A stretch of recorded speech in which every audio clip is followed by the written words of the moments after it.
smart Android TVs with Bluetooth and a warranty of 2 years to fridges and newly introduced chest freezers with a 5-year compressor warranty. Offers are running in leading supermarkets and electronic stores countrywide until 10th January 2021. Hurry to get one today till stocks last. Terms and conditions apply.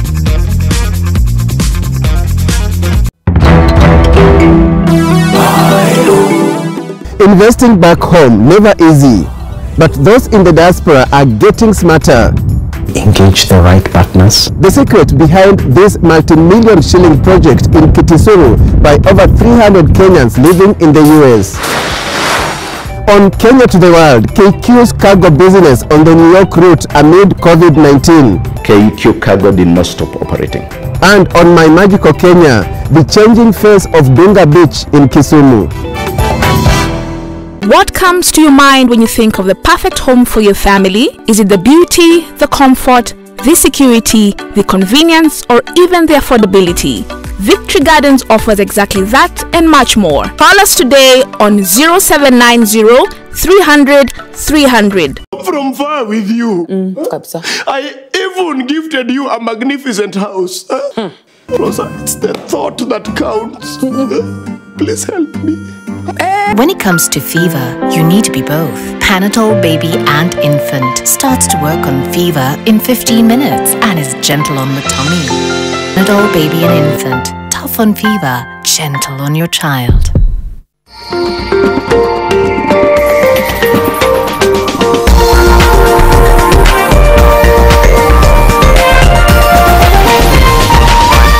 This is NTV.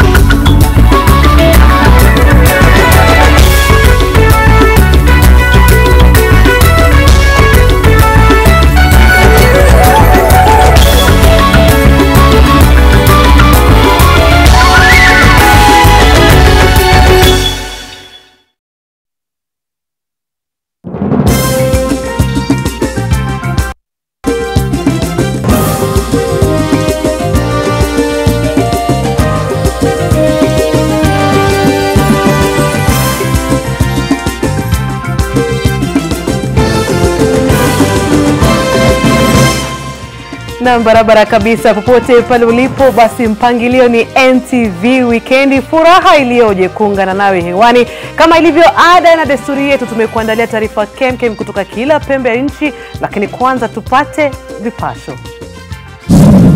Ni jambo la kusikitisha sana. Sisi tumepigwa sana kama maseneta. Seneta wa Machakos Boniface Kabaka na aliyekuwa waziri na mwaniaji urais Joe Nyaga wamefariki leo. Hata ukija kwangu uwe mfanyakazi wa afya useme unataka uongezwe pesa, hiyo pesa nitatoa wapi? Wagonjwa waendelea kuhangaika katika siku ya 5 ya mgomo wa hudumu wa afya, huku viongozi wakiwarai wa hudumu kulegeza msimamo. Instead, the judiciary ombudsman be appointed by the Judicial Service Commission. Maraga kosoa mapendekezo ya BBI yanayoelekea kukandamiza uhuru wa mahakama katika hotuba yake ya mwisho. After mtu amesheviwa, ameoshwa, ndio namfanyia head massage, neck, pia back massage. Na katika makala ya Ulimbwende tunaangazia huduma za ziada zinazowafanya baadhi ya wanaume kwenda kinyozi mara kwa mara.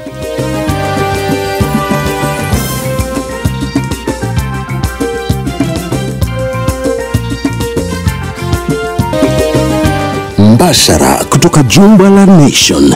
Hii ni NTV Jioni na John Goiri. Na mtazamaji, basi karibu katika lugha ishara. Hapo ni David Agondoa. Ni siku ya majonzi kwa Kenya baada ya kuwapoteza viongozi wawili kwa siku moja katika matukio tofauti. Kwanza ni seneta wa Machakos Boniface Kabaka aliyefariki leo asubuhi katika hospitali ya Nairobi alikokuwa amelazwa, huku aliyekuwa mgombea urais Joe Nyaga akifariki mchana kwa kile familia yake ilisema ni kutokana na corona. Bila shaka hapa NTV Weekendi tunasema pole sana kwa familia na Mola awalaze mahali pema peponi. Jaji mkuu David Maraga katika hotuba yake ya mwisho hii leo kabla ya kuanza likizo yake kumalizia hatamu yake ameendelea kutetea uhuru wa idara ya mahakama. Maraga anasema ipo haja ya mihimili mitatu ya serikali kushirikiana katika utendakazi ili kila tawi la serikali linastahili kusalia na uhuru wake. Kustaafu kwa Maraga sasa kunatoa nafasi kwa kinyang'anyiro cha kumrithi ambacho kimevutia wawaniaji chungu mzima. Zainab Ismail na taarifa hiyo. I take the final leave beginning tomorrow. I'm grateful for the opportunity I had to serve this country. Katika hotuba yake ya mwisho anapotamatisha hatamu yake kama jaji mkuu, David Kenani Maraga ametoa msimamo wake kuhusu kipengele cha BBI kinachopendekeza anayesimamia ombudsman kuteuliwa na rais, badala yake akipendekeza ateuliwe na tume ya huduma za mahakama. It is for this reason that the JSC recommends, among others, that the structure and functions of the Ombudsman, as proposed by the BBI report under the Constitution of Kenya Amendment Bill 2020, be abandoned and instead the Judiciary Ombudsman be appointed by the Judicial Service Commission. Kadhalika ametetea uhuru wa idara ya mahakama akikosoa namna BBI inaipa serikali kuu uwezo zaidi kusimamia utekelezaji wa idara ya mahakama. Usually heavy tilt towards executive representation in the JSC compared to other commissions has the potential danger of entrenching executive authority in the JSC and by extension in the judiciary. Kustaafu kwa Maraga sasa kunatoa nafasi kwa tume ya JSC kuanzisha mchakato wa kuteua jaji mkuu mpya. Miongoni mwa wanaowania nafasi hiyo ni aliyekuwa mkuu wa sheria Githu Muigai, naibu jaji mkuu Philomena Mwilu, majaji wa mahakama ya juu Njoki Ndung'u, Isaac Lenaola, Mohamed Ibrahim, Smokin Wanjala, pamoja na jaji William Ouko, rais wa mahakama ya rufaa, mawakili Fred Ojambo, Ahmed Nasir Abdullahi na Profesa Makau Mutua. Vilevile ni miongoni mwa wanaoumezea mate wadhifa huo. Hiyo jana mwanaharakati Okiya Omtata alifika mahakamani kuitaka mahakama kumzuia naibu jaji mkuu Philomena Mwilu kuchukua nafasi ya jaji mkuu kama kaimu kutokana na kesi ya ufisadi inayomkabili. Maraga atamkabidhi mamlaka mrithi wake Januari mwakani baada ya kuhudumu kama jaji mkuu wa 14 wa Kenya tangu Oktoba 2016. Enjoy your Christmas year and see you in other fora as we go on. May God bless you. Thank you very much. Zainab Ismail, NTV. Na taarifa yake Zainab Ismail sasa inatufikisha katika sehemu ambapo nakukaribisha ili uweze kushiriki katika NTV Weekend kwa kutuma ujumbe. Tunakuuliza una ujumbe upi kwa David Maraga anapostaafu kama jaji mkuu nchini. Je, una ujumbe upi kwa David Maraga anapostaafu kama jaji mkuu nchini? Sema nasi kupitia mitandao yetu ya kijamii Facebook, Twitter @JaneGweriOfficial @NTV Weekend. Tukisonga mbele ni kwamba baraza la magavana na viongozi wengine wanawarai wahudumu wa afya kurejea kazini ili kuwapunguzia Wakenya madhila wanayokumbana nayo kwa kukosa huduma muhimu hospitalini. Haya yanajiri huku mgomo wa wahudumu wa afya ukiingia siku ya 5. Helen Aura ana mengi. Fahali wawili wapiganapo ni nyasi huumia. Katika muktadha huu wavuta ni kuvute kati ya wahudumu wa afya katika sekta ya umma kwa upande mmoja na serikali ya taifa na zile za kaunti kwa upande mwingine, imewaacha wagonjwa wakihangaika na familia kugharamika zaidi kwa kuwahamisha wapendwa wao katika hospitali za kibinafsi. Kwa upande wao wahudumu wa afya katika kaunti 22 zinazoshiriki mgomo wamesimama kidete wakisema wataendelea na mgomo hadi matakwa yao yashughulikiwe. Kufikia sasa wahudumu wa afya zaidi ya 2,000 wameambukizwa na virusi vya COVID-19, huku zaidi ya 40 wakiwa wamepoteza maisha kutokana na virusi. Serikali za kaunti zinawataka warejee katika meza ya mashauriano. Saa hii hata ukija kwangu uwe mfanyakazi wa afya useme unataka uongezwe pesa, hiyo pesa nitatoa wapi? Oparanya anashikilia kuwa bado kaunti hazijapokea fedha kutoka kwa serikali ili kuwalipa wahudumu walioajiriwa na kaunti. Ule ambaye alikuwa anatakikana atumie hizo pesa akaziwacha, hizo pesa zikarudi kwa treasury. Nataka rais aangalie huyo mtu, kwa sababu hizo shida tunazo ni huyo mtu ambaye analala kwa kazi. Mabunge ya Seneti na taifa ya angali yanaendelea kushauriana na madaktari kupitia chama cha KMPDU ili wasigome kuanzia tarehe 21 mwezi huu kama walivyopanga. Who will not be at their places of work on Monday, then we are going to take legal action against them and might not be present for them.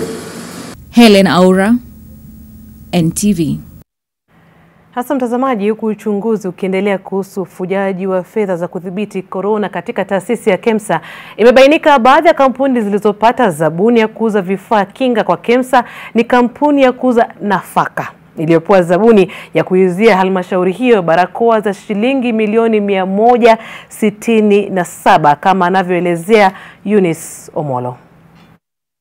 Utaratibu wa utoaji zabuni wa KEMSA umekuwa kitiliwa shaka tangu bainike wapo waliojitajirisha kwa kupata kandarasi hizo bila kufuata utaratibu ufaao. Hii leo ilikuwa zamu ya wakurugenzi wa kampuni ya kuuza nafaka ya Briema kueleza kamati ya Seneti inayofanya uchunguzi namna walivyojishindia zabuni ya kuuza barakoa na vifaa kinga vya kuzuia maambukizi ya corona, licha kuwa kampuni hiyo imesajiliwa kama ya kuuza nafaka pekee. Ilibainika ilichukua kampuni hiyo siku 7 pekee kupata idhini ili kuwasilisha bidhaa hizo KEMSA. Mbali na kupata kandarasi hiyo kwa njia zinazotiliwa shaka, kampuni hiyo iliuzia KEMSA bidhaa kwa bei maradufu. Waliuza jumla barakoa 200,000 za aina ya KN95 kwa shilingi 700 kila moja. Hapo wakalipwa jumla shilingi milioni 140. Kadhalika waliuza barakoa 6,000 maalum zinazotumika wakati wa upasuaji kwa shilingi 1,500 kila moja. Hapo wakilipwa shilingi milioni 27. Kwa jumla kampuni hii ya kuuza nafaka ililipwa shilingi milioni 167. Mkurugenzi wa kampuni hiyo alikiri hawajawahi kufanya biashara na KEMSA awali na alibadili biashara akaanza kuuza vifaa kinga kutokana na dharura ya janga la corona. Hapo jana kulizuka vuta ni kuvute mbele ya kamati ya bunge ya fedha kuhusu umiliki wa kampuni ya Kilig ambayo ni mojawapo ya zilizonufaika na kandarasi zilizotolewa kinyume na sheria. Aidha, kampuni ya Kilig haikuwasilisha stakabadhi zilizohitajika katika kufanikisha kupewa kandarasi hiyo. Eunice Omolo, NTV. Kwingineko, wakazi wa Namanjalala, kaunti ya Trans Nzoia wamekabiliana na maafisa wa polisi kufuatia kifo cha mwanafunzi mmoja aliyepigwa risasi na afisa wa polisi mapema hii leo. Wakazi walifunga barabara ya Kwaza kuelekea Kitale huku wakilalamikia ongezeko la visa vya polisi kuwadhulumu wakazi. Mwenda zake Simon Simeo alipigwa risasi na polisi asubuhi kwa kile maafisa hao wa polisi wanadai kuwa ilikuwa msako wa pombe haramu. Lakini kulingana na familia yake, Simeo alikuwa anamfungia mbwa wake alipokwenda kuona kwa nini mbwa huyo alikuwa anabweka. Kamanda wa polisi wa kaunti amesema uchunguzi wa tukio hilo umeanza. Mtoto kutoka nje kwenda kuangalia anapata ni maaskari. Mtoto kuuliza maaskari ni nini? Wanapiga mtoto marisasi. Wamepiga mtoto wangu wakaua. Wale wanaochunguza utendakazi wa maaskari, ninaomba pia wachunguze kama kuna askari yoyote anakunywa pombe, aachishwe kazi pia. Na baada ya taarifa hiyo basi nimekuja upande wa pili wa studio kutenda haki, manake tumekuuliza una ujumbe upi kwa David Maraga anapostaafu kama jaji mkuu nchini. Sewe R.O. Paul anasema Jaji Maraga ni mfano wa kuigwa, maana kufanya kazi kwake kwa umakini mkubwa mno, uweledi, ujasiri na kwa ukweli pia. Naye kuna Sada anasema namshukuru kwa kujitolea kwake katika kuyatekeleza majukumu yake inavyostahili. Namtakia kila laheri maishani. Asante sana. Sele naye anasema ajue kuna deep state, akumbuke aliambiwa we shall revisit. Na mwisho kabisa Dennis Aunga, kabla sijapumzika, anasema happy retirement. Kumbuka sio maoni yetu, lakini ni maoni ya watazamaji ambao wanazungumza nasi kupitia mitandao ya kijamii Facebook, Twitter @JaneGweri_official @NTV. Jioni muda wa kupumzika, lakini kabla sijapumzika ndatuma salamu kwa Sentence aliye pale Pelican mtaa wa Thindigwa. Alisema nimsalimie sana hapa NTV jioni. Pia wewe tuma salamu.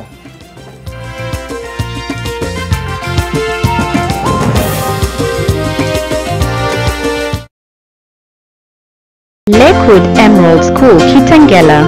Lakewood Emerald School, Kitengela is a leading day and boarding learning institution located in the outskirts of Kitengela town. We offer high-quality education services that are globally competitive. Our vision is to be the global leader in the provision of quality, affordable, and holistic education. It is a sister school to Lakewood School, Komarok, and Lakewood Premier Utawala. Kuchukua selfie ni kuchukua control ya future yako. Buy an Oraquick or Insti HIV test kit from your local pharmacy or through My Dawa. Hurry and get yours today at 150 Kenya shillings for a limited period of time.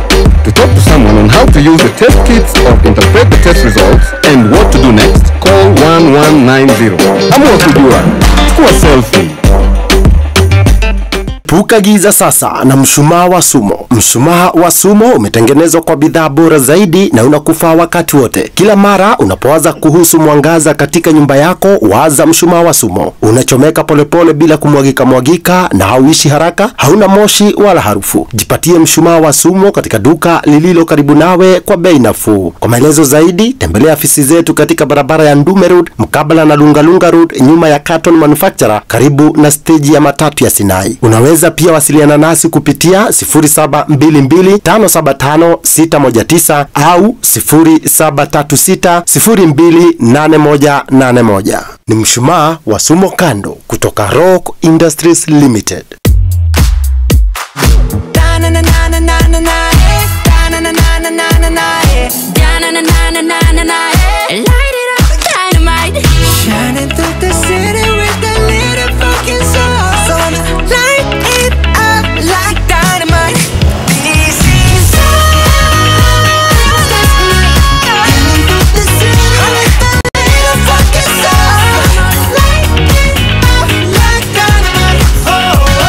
When the world changed, it made us go back to the simple joys and love the little things even more, like serving up your best, eating together, and sharing more.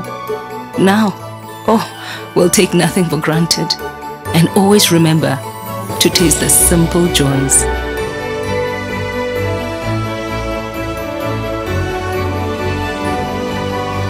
Enjoy the magic of Christmas with Coca-Cola.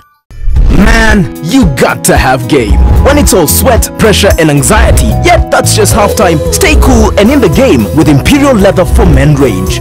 Wear luxury. A little luxury goes a long way.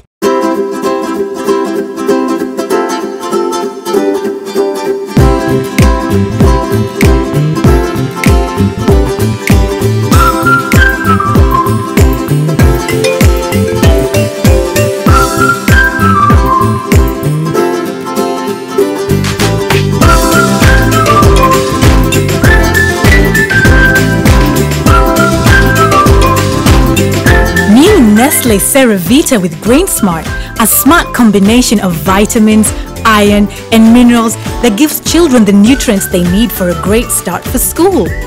New Nestle Ceravita with Grain Smart, also available in a small affordable pack.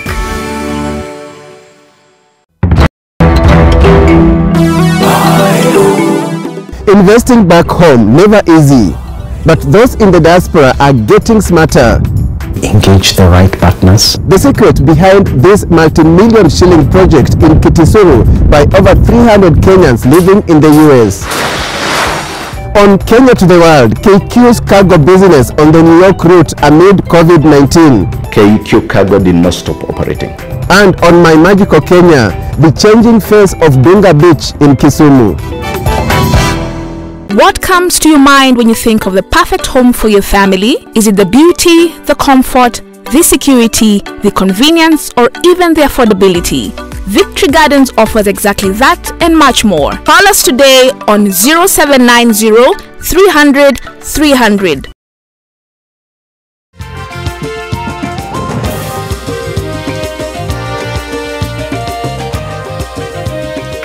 Karibu tena kwa NTV Weekendi. Mtazamaji, ni siku ya majonzi kwa Kenya baada ya kuwapoteza viongozi wawili kwa siku moja katika matukio tofauti. Kwanza ni seneta wa Machakos Boniface Kabaka aliyefariki leo asubuhi katika hospitali ya Nairobi alikokuwa amelazwa, huku aliyekuwa mgombea urais Joe Nyaga akifariki mchana kwa kile familia yake ilisema ni kutokana na corona. Kennedy Mreithi ana mengi zaidi.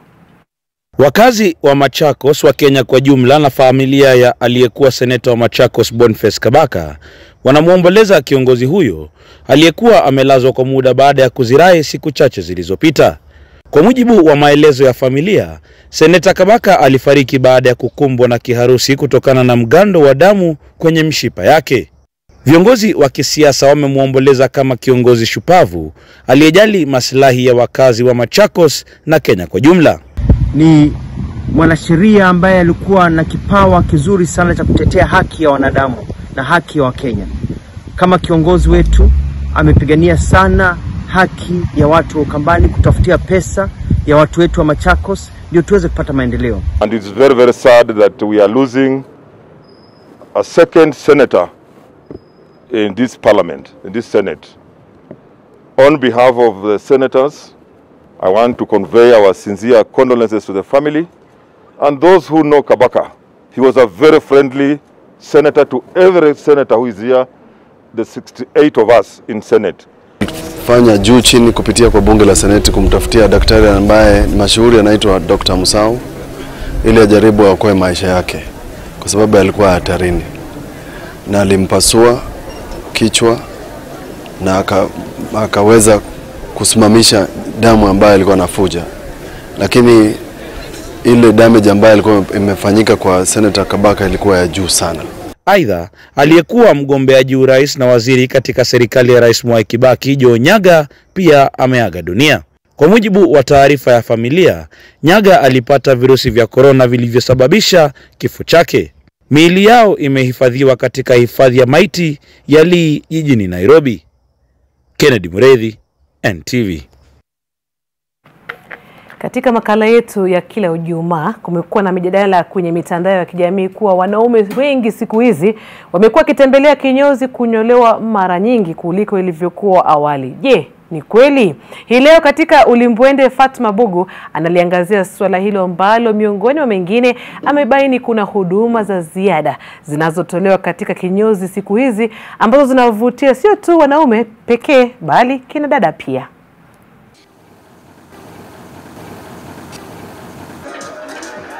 Kinyume na hapo awali ambapo baada ya kunyolewa mtu angepakwa tu mchanganyiko kuua viini au aina nyingine ya vitakasa maarufu spirit, sasa mambo ni tofauti. Siku hizi baada ya kunyolewa kuna huduma nyingine zinazofuatia. Kwanza huwa ni kuosha kichwa, kisha kuna kukandwa kabla ya kupakwa mafuta. Kwa hii industry huu muda nimekaa imekuwa na tofauti sana, masaji imeongeza flow ya watu. Nowadays alizo unaweza kuja kwa barber shop, ufanye massage, unyolewe, ufanye massage, usikie mwili iko fine. Unaona? Saa zingine pia unatoka job umechoka, unataka tu mwili irelax. Na kurelax kwa mwili, unakunywa get pampered, unafinywa kidogo, nasikia hizo shoulders zimefinywa kiasi, back pia. So kitoka hapo unasikia uko poa, umerelieve. Pia massage ni poa, head massage pia ni poa, inamalizanga stress. Kwanza mteja anapoingia hunyolewa kwa mtindo anaupenda yeye. Kisha huoshwa kwa kutumia sabuni maalum ya nywele ili kutoa uchafu na nywele ndogo zilizokatika katika harakati ya kunyolewa. Baada ya hapo ni wakati wa kukandwa. Mteja huketi katika kiti kilichotengewa shughuli hiyo katika pembe mojawapo ya kinyozi, na baada ya matayarisho kabambe ambapo uhusisha kuondoa vikwazo vyote, shughuli huanza. Kwanza ni kupakwa mafuta kwenye shingo na kichwani, kisha ukandaji huanza kwa utaratibu na ustadi mkubwa. After mtu amesheviwa, ameoshwa, ndio namfanyia head massage, neck, pia back massage. Msichana ndiye anafanya hiyo kazi ya massage because men's to men I make sense. At least haivutii. Ni huduma ambayo wateja tuliosema nao wanakiri imechangia wao kufika katika kinyozi mara kwa mara. Hata huku kwa nyumba wanapatanga tu masaji. Lakini umejua lazima ujiburudike, sio lazima ati kwa nyumba, lazima unyolewe mali uko na freedom. Huduma na starehe hizi za ziada haziji bure. Mteja lazima agharamie, na ndiyo sababu katika sehemu nyingi huduma za kunyolewa huwa ni kati ya shilingi 300 na 600. Hapa wanasema ni 300 tu na unaondoka ukijihisi mwepesi na mwingi wa uchangamfu. Nanyoleanga each and every Saturday. Zingine nanyoleanga Friday nikiwa na shughuli Saturday. Hata hivyo wanatueleza kuna baadhi ya wanawake ambao huwa na wasiwasi waume zao wanapoenda kinyozi, na hivyo kuandamana nao ili kudadisi namna wanavyokandwa. Fatma Bugu, NTV, makala ya Ulimbwende. Naam, leo tumejua kwa nini kila wakati tunaambiwa kwa kinyozi, hata mtu akona kipara kama Mark Masai anashinda tu kwa kinyozi. Shindo kabisa. Naenda kumwangalia Joshua Makori akipasha misuli akuletea taarifa za michezo.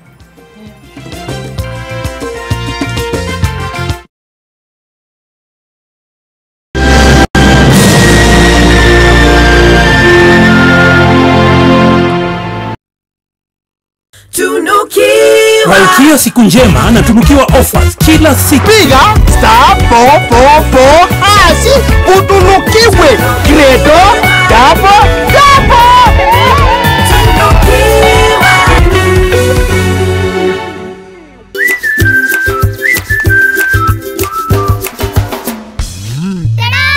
Karibu mom, let me take care of your hands. Kwa sababu ni muhimu kutunza mikono ya mama, Omo ina chembe asili ya kutunza mikono ya mama anapofua. Omo, nguvu ya kutoa madoa sugu, kutunza mikono. Honestly babe, what is chai bila maziwa? I know darling, like this lactose free milk, is it even real milk? Why don't you ask the expert, me? Gold Crown lactose-free milk is 100% natural cow's milk. The only difference is that the lactose in the milk has already been broken down, making it easier to digest. So no more funny feelings in the tummy. Wow, and it tastes just like regular milk. Because it is, and you've had it from the cow's mouth. What a relief. Thank you, Gold Crown. If regular milk makes you feel uncomfortable, try Gold Crown lactose-free milk. Milk that loves you. Malkia siku njema na tunukiwa offers kila siku. Pata offers zote mahali pamoja ili uongeze zaidi, utume SMS zaidi na ubrowse zaidi. Wewe usijali. Tuma namba ya kila supplier kwa hiyo soko. Enda job nitaongea na kila mmoja wao.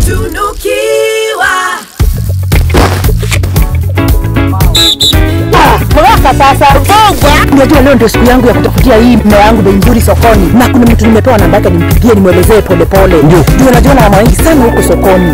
Ni ofa gani mzuri leo? Very good. Piga *444 hasi utunukiwe Credo double.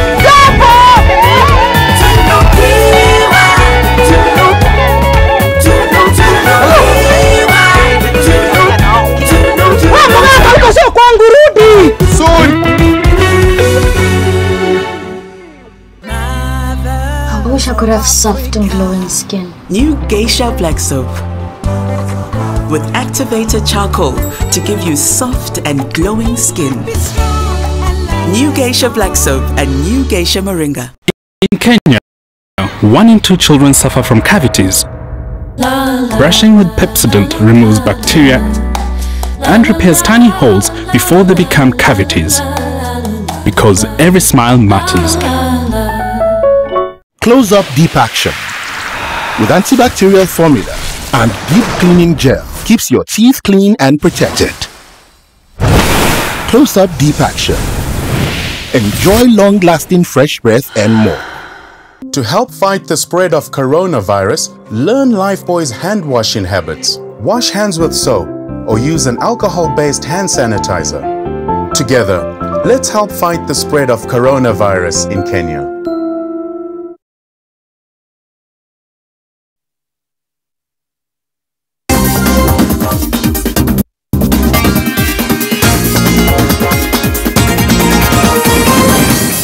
Mida ya kudunda vunjani sasa haraka upesi ni Yoshua Makori. Nairobi City Stars iliyopanda daraja imenyuka Bandari mabao mawili bila ajibu uwanjani Kasarani na kupanda hadi nafasi ya pili katika ligi kuu ya BetKing na alama 6 sawa na vinara KCB. Mabao ya City Stars yalitiwa kimiani na Anthony Moke katika dakika ya 60 na Bernard Odhiambo aliyejifunga dakika 7 baadaye. Kutokana na matokeo hayo ni kwamba Bandari ni ya 6 na alama 4 hapo kesho. AFC Leopards itakwaruzana na Sofapaka ugani Kasarani. Western Stima itaikaribisha Tusker uwanjani Moi mjini Kisumu, nayo Kariobangi Sharks itamenyana na Bidco United huko Utalii. Mabingwa tetezi Gor Mahia watapambana na Ulinzi Stars ugani Nyayo. Tuendelee mbele na ni kwamba wachezaji wa ligi kuu ya wanawake humu nchini wamepimwa homa ya corona tayari kuanza kwa msimu mpya kesho kutwa Jumapili. Wanasoka wa Nakuru West Queens, Oserian, Eldoret Falcons, Vihiga Queens, Zitex Sparks, Makolandas na SEP Ladies walipimwa miongoni mwa wengine. Mabingwa tetezi Vihiga Queens wataanza kampeni yao ya kundi ba ama ya kanda ya ba, manake ligi imegawanywa mara mbili, dhidi ya Wadadia uwanjani Mumias. Nayo Serian Ladies itamenyana na Nakuru West Queens. Kuhusu kanda A, Makolandas itacheza dhidi ya Kibera Girls Soccer Academy, huko Gospel Women ikikutana na Zitex Sparks.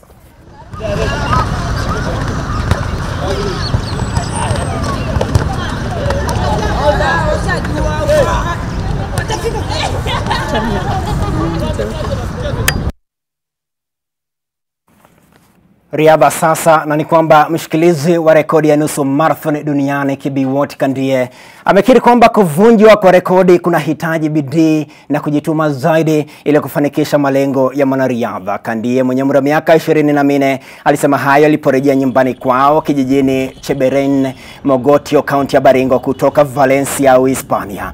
Kibiwott alilakiwa kishujaa na jamaa ndogo, marafiki na mashabiki wake. Nyota huyu alivunja rekodi ya Mkenya mwenzake Geoffrey Kamworor ya dakika 58 na sekunde 1 na kuandikisha yake mpya ya dakika 57 na sekunde 3.2. To beat the world record holder is not an easy. It is something victorious, and of course you will achieve through the hard work and perseverance. So ligi ya Europa, Arsenal iliandikisha matokeo ya 100% katika kundi la bana la 18 mbele ya Molde na kuingia raundi ya 32 baada ya kuinyuka Dundalk mabao 4-2 ugenini Aviva. Eddie Ngetia aliweka Gunners kifua mbele kunako dakika ya 12 kabla ya Mohamed Elneny kufunga bao la pili dakika ya 18. Jordan Flores alikombolea Dundalk bao moja dakika 22. Joe Willock alitia kimiani bao la tatu la Arsenal dakika 67, naye Folarin Balogun alihitimisha ushindi dakika 80. Bao la pili la Dundalk lilifungwa na Sean Hoare dakika 85. Wakati huo Tottenham ilishinda Antwerp mabao 2-0 nyumbani Tottenham Hotspur na kudhibiti kundi J ukipenda ja na alama 13 mbele Antwerp. Alves Morais na Lo Celso walifungia Spurs. Washindi wa kundi G Leicester City waliwacharaza AEK Athens mabao 2-0 ugani King Power. Wafungaji walikuwa Anda na Harvey Benz.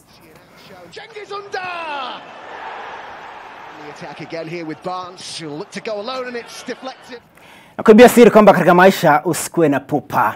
Mambo yanatendwa taratibu ndio yanakuwa matamu na mazuri, ndio wakasema mwenye pupa hadiriki kula tamu taratibu. Joshua Makori niite niridhike zaidi. Jeni Ngoiri aendelea.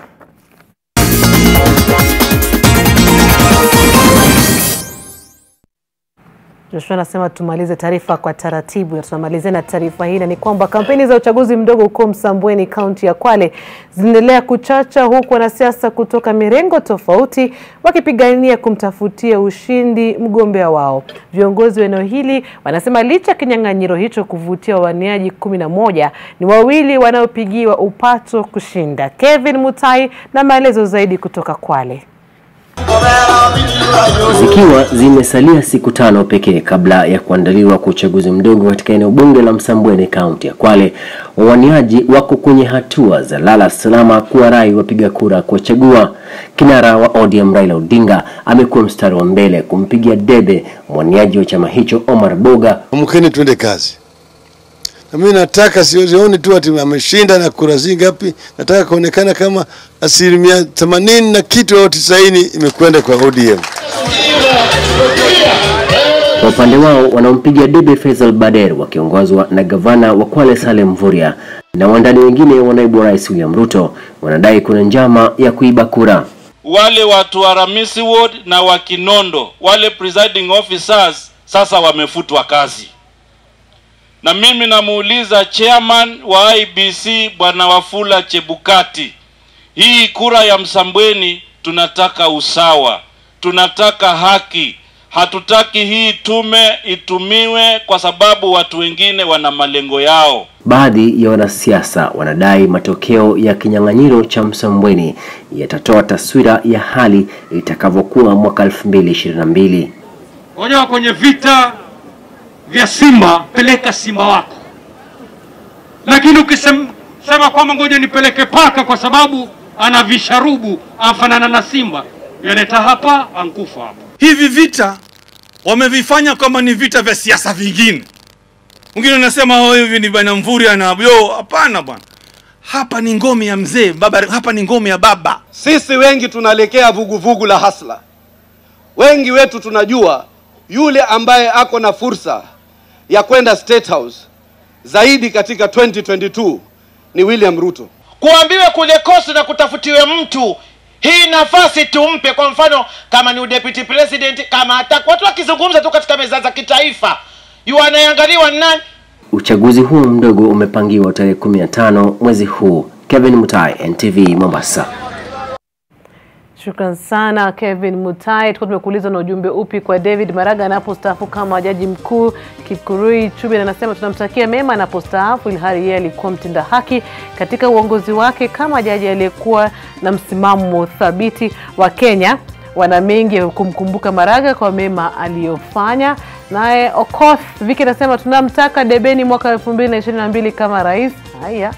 Naye Hemran Junior anasema namwambia pongezi sana kwa kuwa alifanya kazi yake kwa ukakamavu na ujasiri mwingi. Asante sana na kwaheri Maraga. Na pia mimi nasema kwaheri Maraga na kumshukuru sana kwa wakati wote alikubali mwito wetu wa kuja mahojiano hapa NTV. Tunasema asante sana na kumtakia kila laheri. Na pia mtazamaji nasema asante sana kwa muda wako na kwa nasi kuanzia mwanzo hadi tamati. Katika lugha ishara nilikuwa naye David Agondoa, mwelekezi Jackson anasema twende, sasa niende.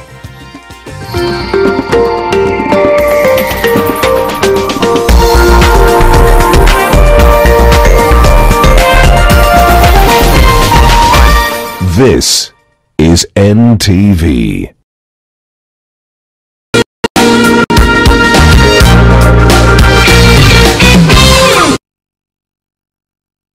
I help women find independence by training them in fish farming. It's tough on my back, joints, and can cause headaches.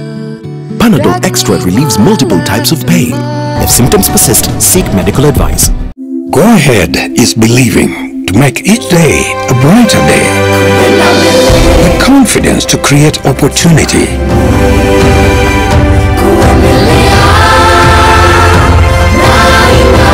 It's those small acts that go a long way. Going Ahead is us changing our communities to go ahead. Now, that is the Kenyan spirit. Kuenda mbele ni roho ya Kenya.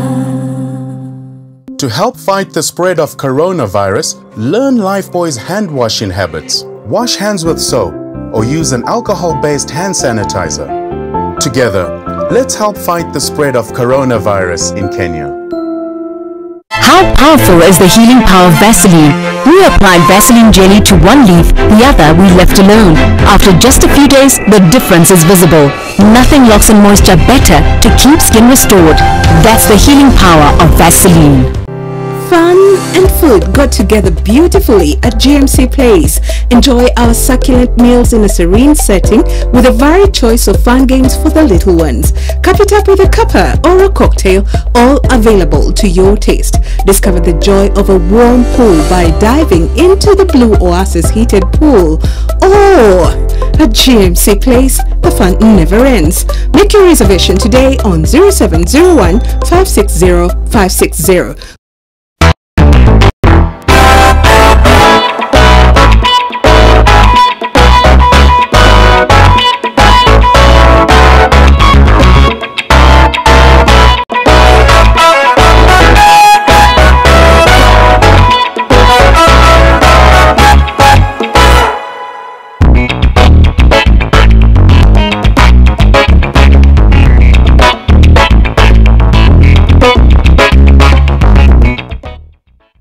From far with you.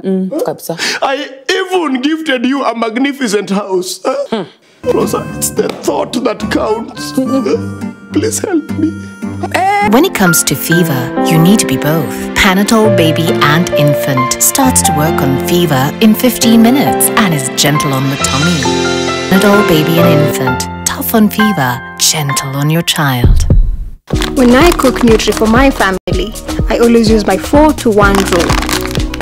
To begin with, mix 1 cup of Nutri with 4 cups of cold water, and then you stir it and try and get a smooth consistency.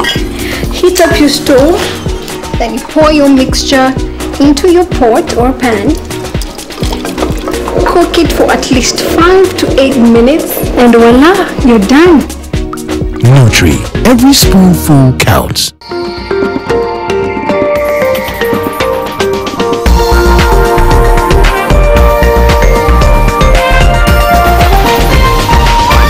NTV, turning on your world. The following program has been rated PG. It may contain scenes unsuitable for children under the age of 10. The Weekend Edition in association with Telcom.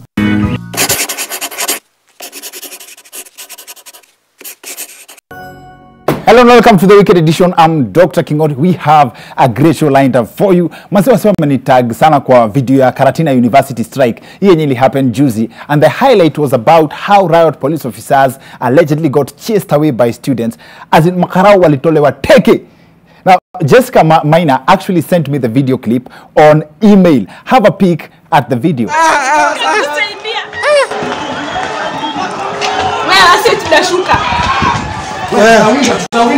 Now, I have to admit that this is not the first time I have seen police officers overspeeding in the wrong direction, but this was a fresh version. I've checked with the police, but they have a different explanation. They said the police officers were practicing social distancing.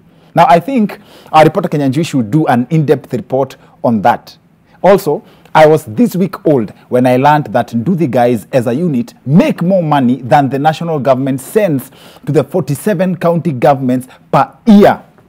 Not my words. The revelation came straight from the President Uhuru Kenyatta. I was talking with members of the border sector, and I just gave them a few numbers.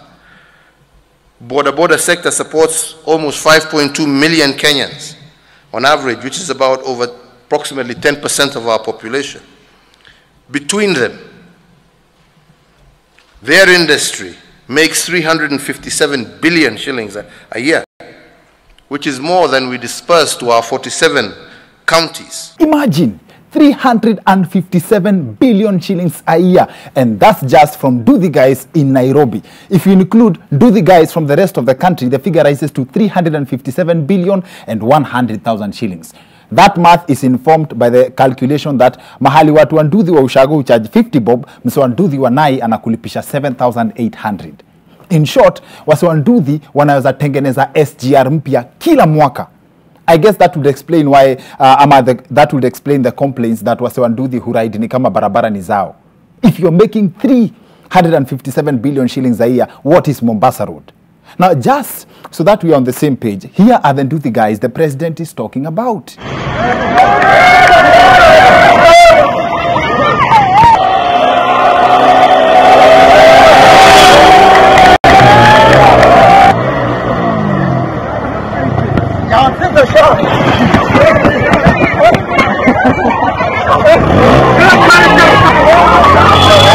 yani Kenya ukiwa billionaire unaweza fanya kitu yote unataka.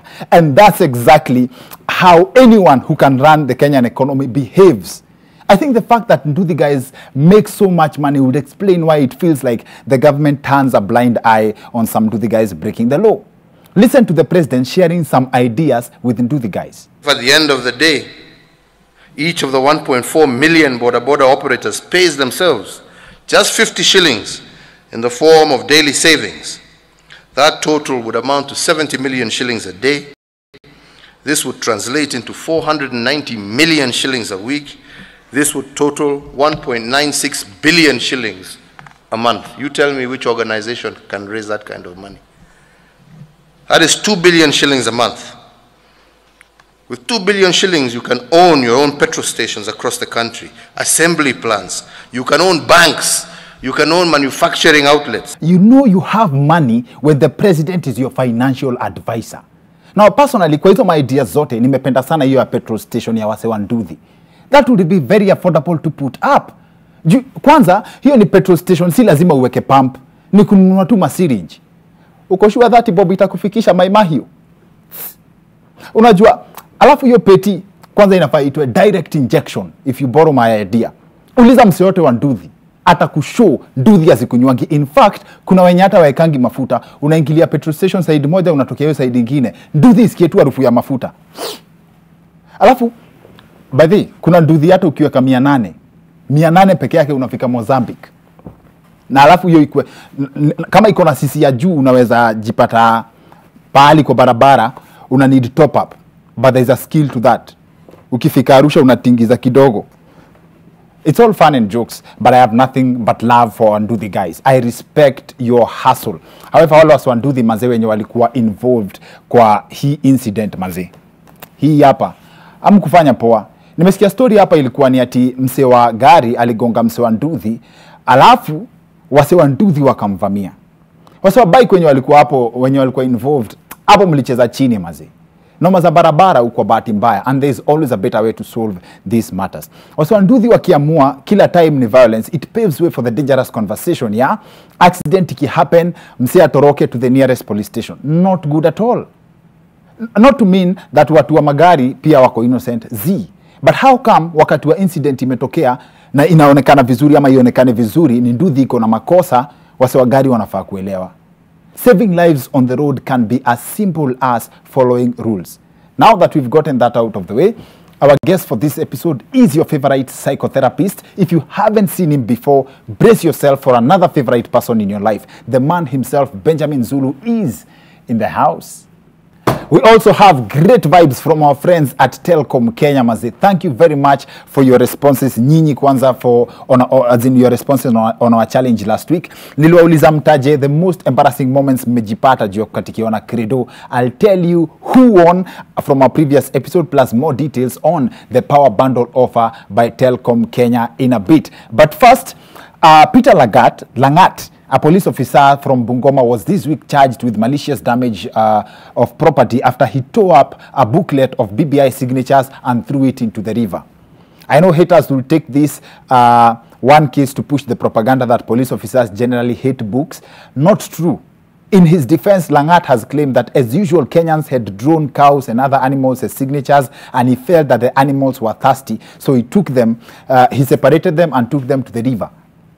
Now on the winnings about embarrassing moments za katikiona Credo from our previous episode at Kenso254 pale Twitter, alisema he had struggled to get through an office line where he was there was a job intake. Eventually the line went through after being told after being told to hold for some time. Later, hold on the line kidogo. When he started to introduce himself, Credo kukatika nayo, na hivyo ndio job opportunity ilienda manzi. I know everyone can relate to kupiga story alafu unajinyongea time juu una hope ule mtu amekupigia hata ongea sana na una hope hautaambiwa can you please hold on the line.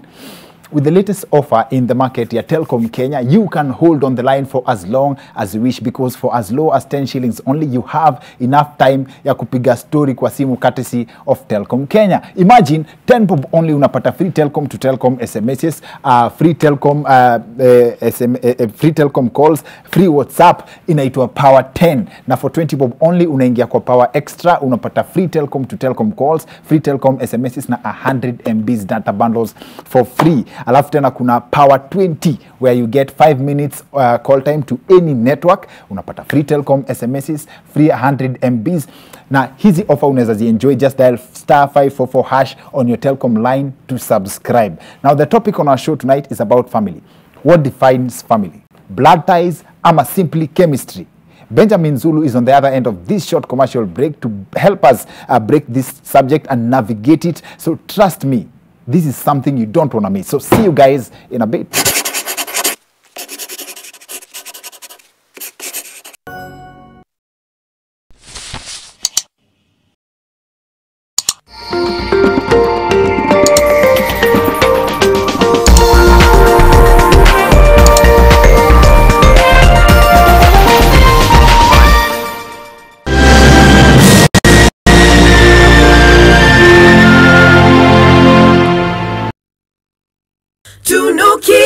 Malkia siku njema na tunukiwa offers kila siku. Piga *444# utunukiwe Credo double.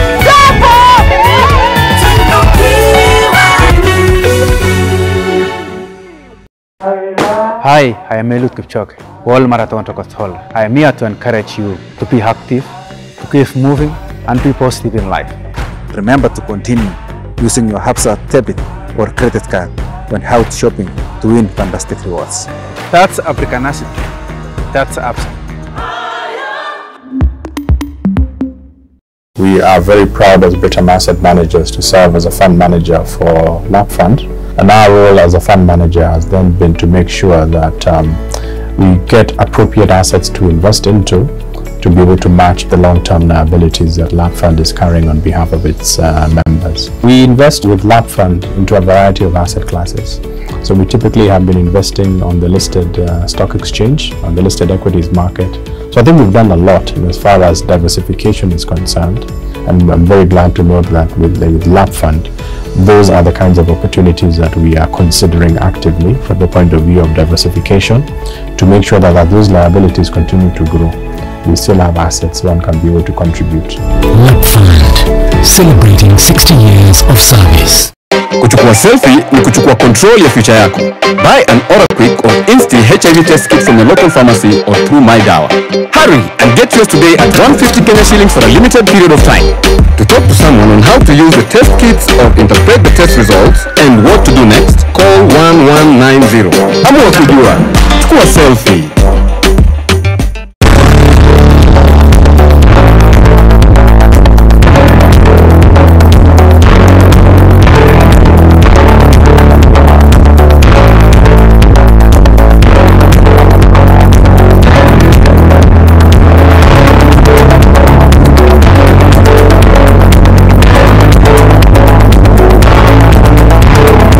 When they flip and roll and start to crawl away, tape diapers can be hard to put on.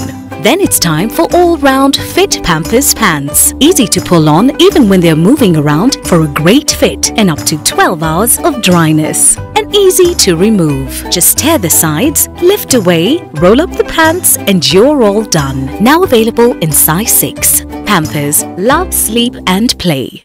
That's when she replied, "Give me one good reason to stay with you." Nikamtumia 100 reasons to be my boo. Akanisho unabonga sana kwa text lakini in real life we ni timid. Hapo nika get minutes ya kupaint picture vivid. Akasema ati I'm in demand. Unadhani DM yangu ni MB? Kumbe nilikuwa nishasotiwa na 100 MB. Call, SMS and browse from only 10 shillings with Telkom. Now that's power. Telkom, moving with you. When the world changed, it made us go back to the simple joys and love the little things even more. Like serving up your best, eating together, and sharing more. Now, we'll take nothing for granted and always remember to taste the simple joys.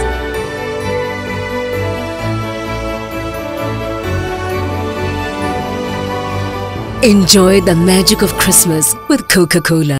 You are watching The Wicked Edition in association with Telkom.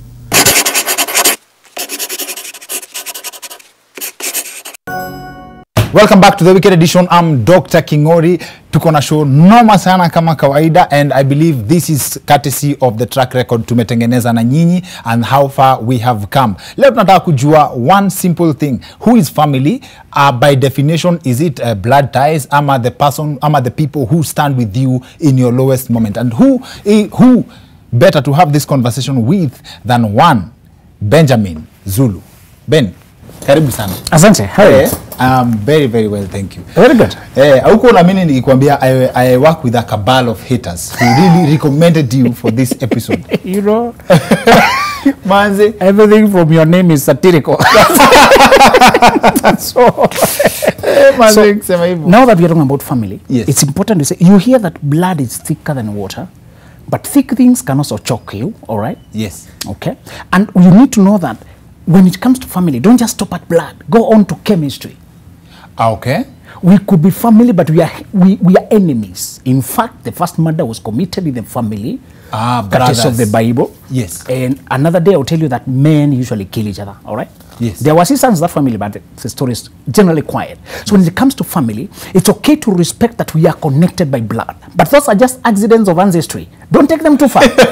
Don't take them too far. Yes. It's okay that we come from the same place. There's a responsibility I have. So I want to enumerate to you what you shall do with your family of origin is where you are born. Yes. Family, nuclear family is the family you form.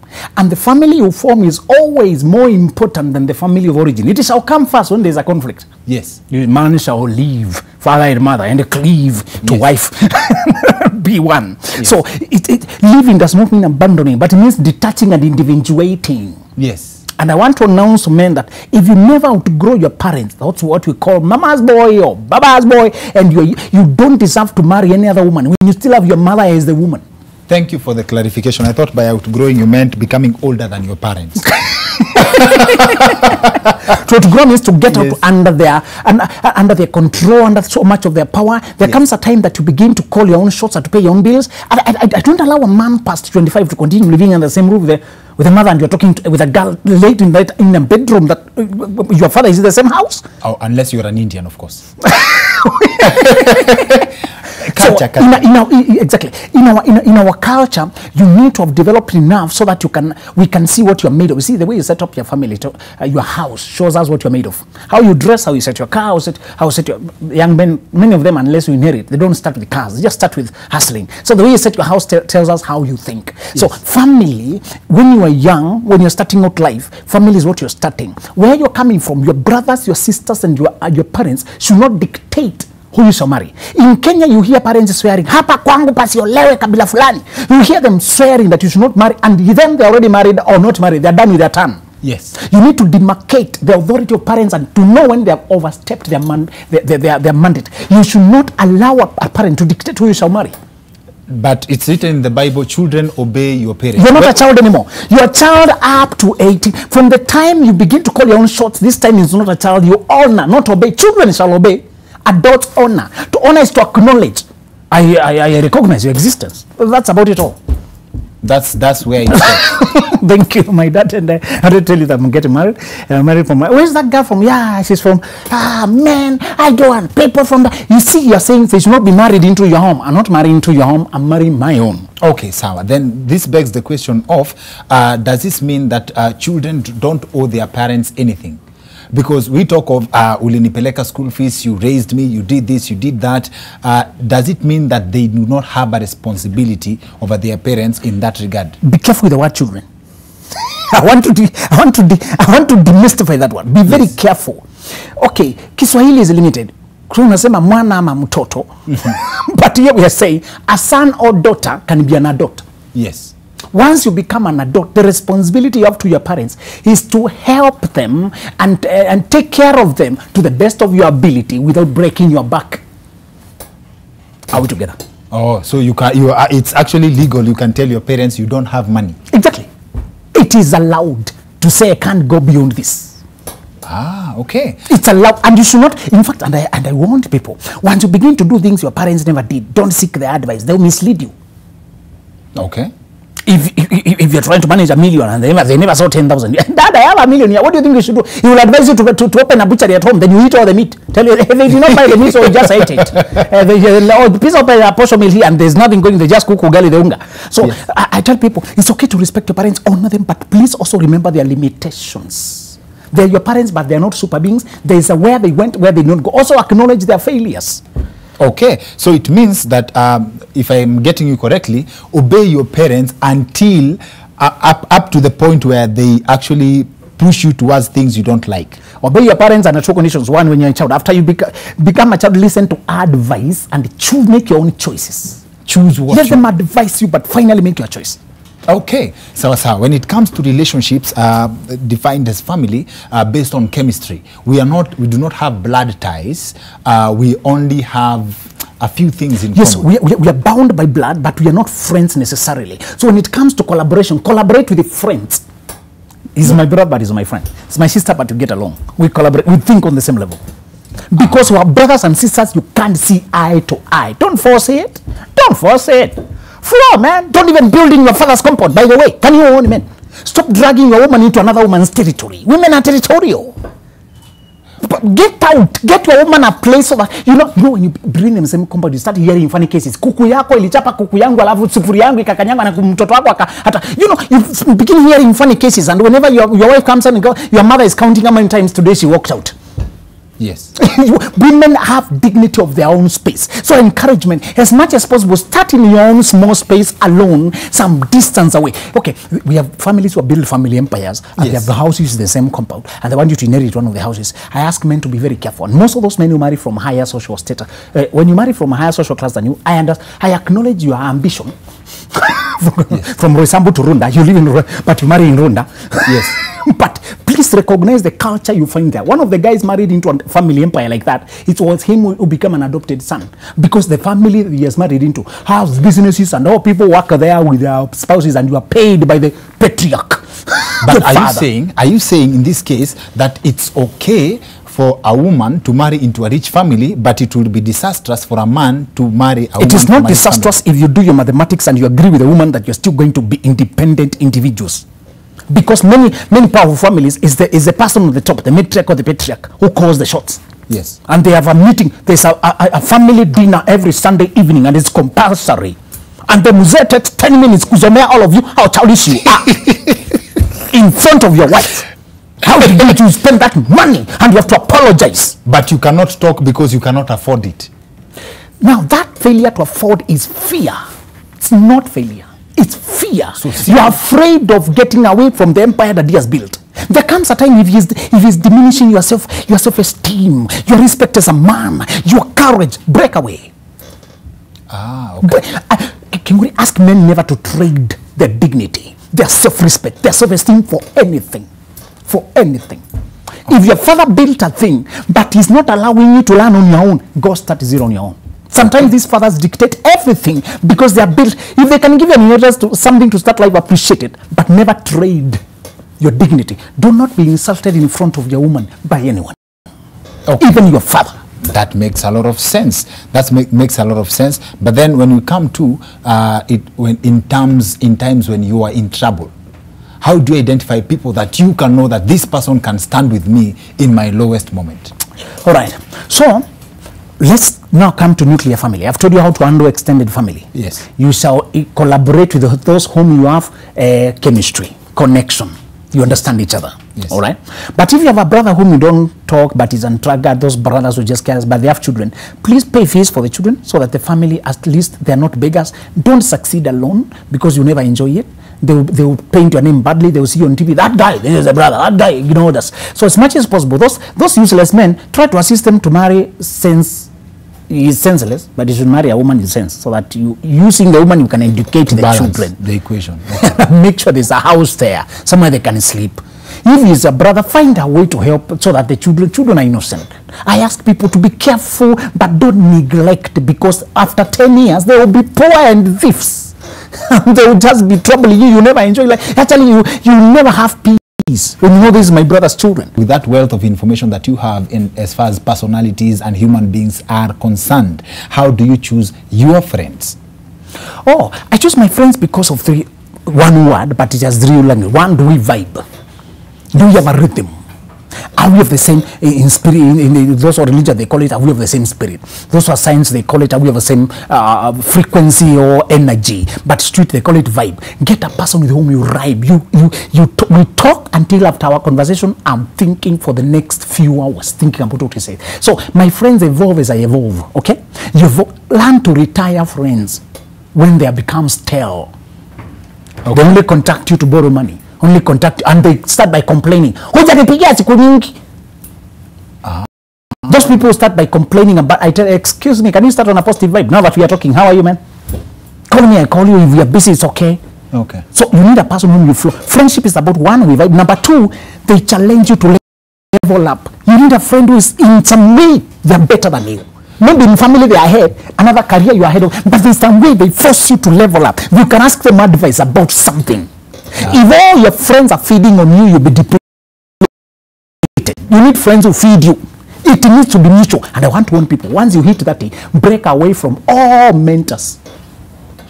When you say retire friends, like it's like, makes it sound like you have friends on contract. Like you'll be my friend for 2 years, after which... No, life is a journey, and I don't know how faster you're growing. I could be growing faster than you. Maybe now I'm aiming higher, you are satisfied. Once you stop rhyming, we don't need to sing a goodbye and have a burial ceremony for our friendship. We just talk less and less. The higher you go, King Ori, the more you don't need a group of friends. You need a grade of friends, a certain kind of people. Oh. It's a pyramid. It becomes fewer the higher you go because you are busier. You only have a time for talking to one buddy. On that week, when I talked to 2 guys, university folks are so idle. They band in groups, group party after party. But the more you evolve, you don't have time for party after party. There's a name for that. Uko mtaani, inaitwa Maringo. You can call it Maringo, it's okay. But those people of power, they call it selective association. So you begin to select who, because energy is a thing. If I listen to your nonsense, it gets into me too. If every day you have a girl drama, boy drama, baby mama drama, and every time I have to assist you with it, every time I'm caught in the drama, everybody has a whirlpool of drama going around there. Pick the ones, everybody will make you suffer. So choose the ones who are ready to suffer for. Everybody you bring in your life will bring you some pain. Choose the ones who are worth suffering for. So I want a person who has as least drama as possible. And I want to, if you are aspiring to get married and all your boys are girl players, you are not serious. Sometimes guys go in a gang, in a club, or the club type go to clubs, the church type goes to church, the fellowship. So sometimes I want you to migrate from fellowship, because fellows are thinking too small. 12 spies believed in God. Only 2 believed in themselves. Remember, the 10, those that were grasshoppers. But the 2, those that were able to conquer. Not every Christian is progressive. Some are waiting to be taken to heaven. Wow. Wow, wow, wow, wow. I think I couldn't have put it any better. Benjamin, hii information inatoka wapi yote? Experience ama kusoma? Passion. When you find what you belong into. Passion. And what thing other than the devil kwa hii dunia imekukasirisha na binadamu that desire? That they ignore their potential to run after love. True fulfillment doesn't come from sex or drugs. It comes from performing the thing you are called to do. Value. Ask all young people in the universities. First, lay hold of your calling. Pursue your gifts. Develop your potential. Try business. Try developing website. Try that thing in you. Dedicate 3-4 years until you're 25 to it before you tell anybody, I love you too. Wachana na hii mambo ya certificate ati mimi nimesomea hii and this is what certificates are all over here. People are tamaking certificates. Some of us have 3 or 4 of them, and they don't guarantee anything. It's what is the uniqueness. You told me I was recommended here by other people. They saw my work. Okay, let me finish with this. We say there's a problem in unemployment in Kenya. I disagree. We don't have unemployment. We have unemployability. Useless, lacking work ethic and disciplined youth. Kimori, you have tried to build a latrine at home or to repair your mother's roof at home. To get one fundi who is reliable, to fence your home is difficult. So it's a people problem. It's employability. Today you ask for interview, people show up late quoting traffic jam. Our youth, and they lack work ethic. In the university, they don't study. They drink and rave over weekends. They sleep until 11 a.m. They live. They're not disciplined. They play music, loud music, and partying and shouting. And they read 2 weeks to exam. They make more Kenya. Punguzeni volume. Benjamin. You have such a vibe, Maze. We could spend the whole night talking about this, but otherwise, asante sana, and thank you for honoring our invite. Asante sana, you are an honorable man, a timekeeper, and a respectable gentleman. Asante sana, and we hope to have you again and again. Asante. Sawa. That's it for the weekend edition. See you next week. My name is Dr. Kingori.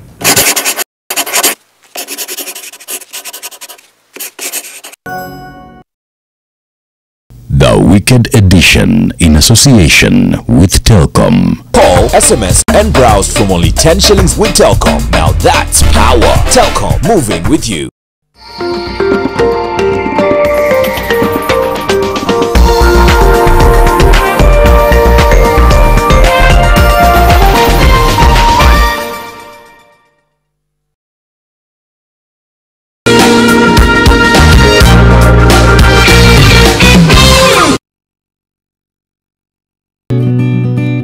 Help women find independence by training them in fish farming. It's tough on my back, joints, and can cause headaches. Panadol Extra relieves multiple types of pain. If symptoms persist, seek medical advice.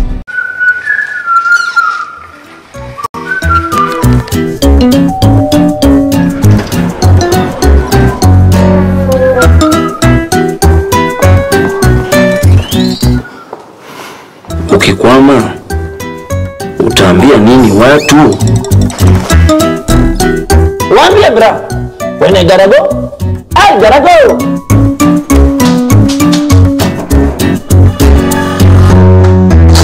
Hey, sweetheart, when lori imekata bread.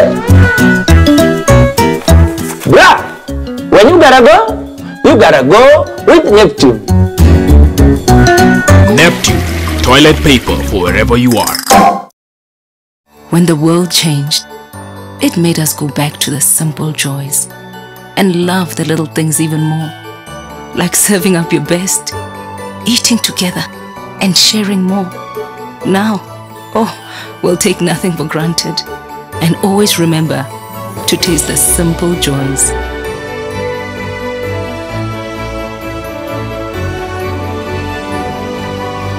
Enjoy the magic of Christmas with Coca-Cola. I have to admit, I didn't like Sukuma Wiki when I was growing up, but now I've created a way to make Sukuma Wiki tastier and meatier. I simply add 2 Royco beef cubes, and the end result is a rich, meaty flavor. And today, I have brought along my harshest food critics for a taste test. My kids.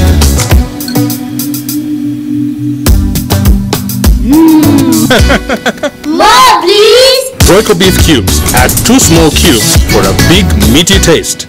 Rock Plastic Tips. Rock Plastics are made with 100% virgin raw material. Rock Plastics come with new and different unique designs.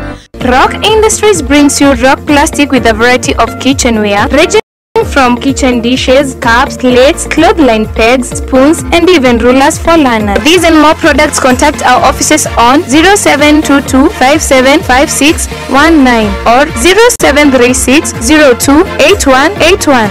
Kila siku unapokaza mshipi, unapozidi bidii, unapoongeza maarifa ya kuimarisha maisha, unapoongeza nguvu ya kukusongeza mbele, unaposherehekea na kuwakaribisha wengine kufurahia nawe, unapojijenga kibiashara na kuonyesha penzi lako, unga unaozaidisha uko papo hapo, kuzaidisha utamu wa maisha kwa kila namna, kila mara.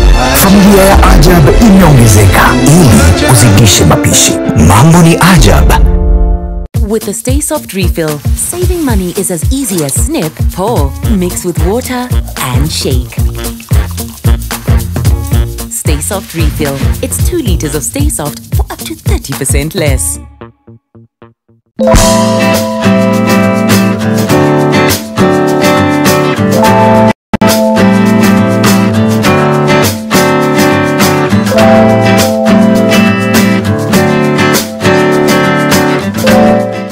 We'll take nothing for granted and always remember to taste the simple joys.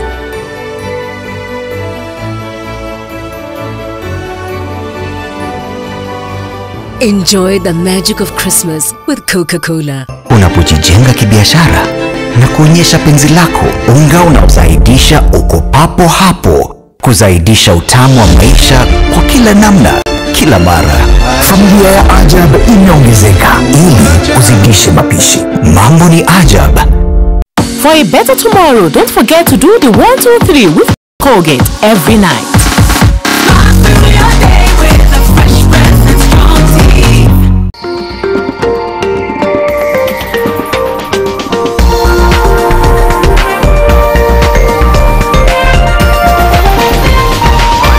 NTV, turning on your world.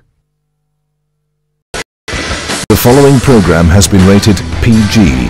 It may contain scenes unsuitable for children under the age of 10.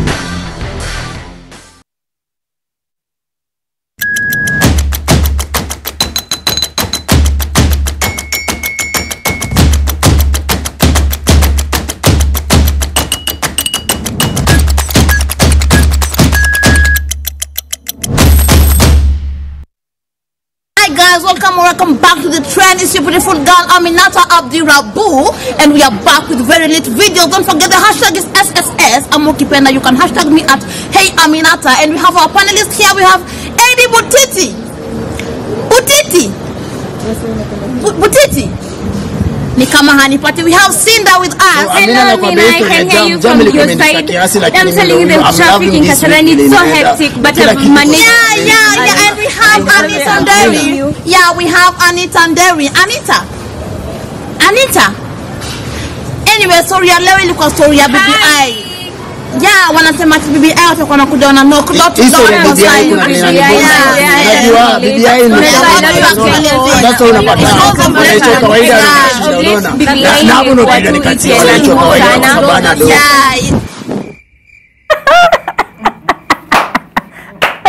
Where is the lie? Oh my God, I can't deal. They're still talking. We're talking. Anyway, welcome to TTTT. My name is Aminata Abdi-Rabu, and we have a lot to get through. These are some of the stories that were trending this week.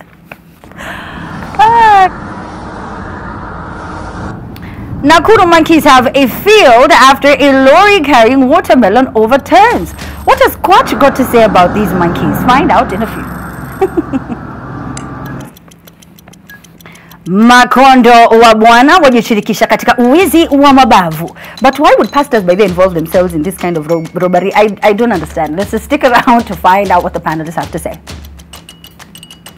China just launched self-driven taxis, as in unaingia kwa gari inajipeleka. Would you board one ukiwa pale Githurai? I don't know. You tell us.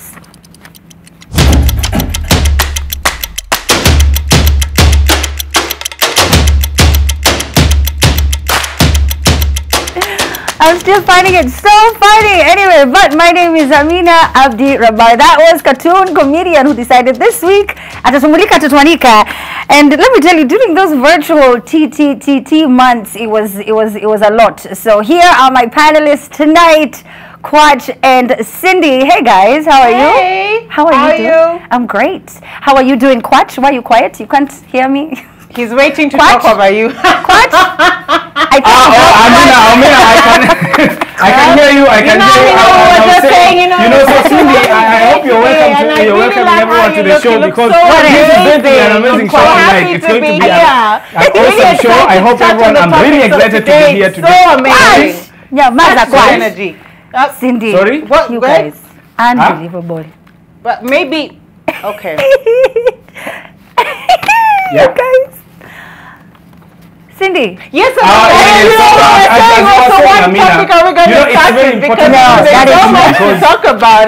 That's not how the show goes. But it's so good to see you guys too. You know me, I really died when I saw that video. I laughed. This used to happen to me all the time when I used to be on my earpiece, somewhere in a different room. Yes. People are talking, and then you have to wait, you have to hear someone. People don't know that these are caused by delays. You see, there's the delay in studio, then there's the delay when it's virtual, because it already has that automatic delay, right? Exactly. And then now with the delay in the studio, so it's like double. So I'm like, Cindy? Yeah, it was.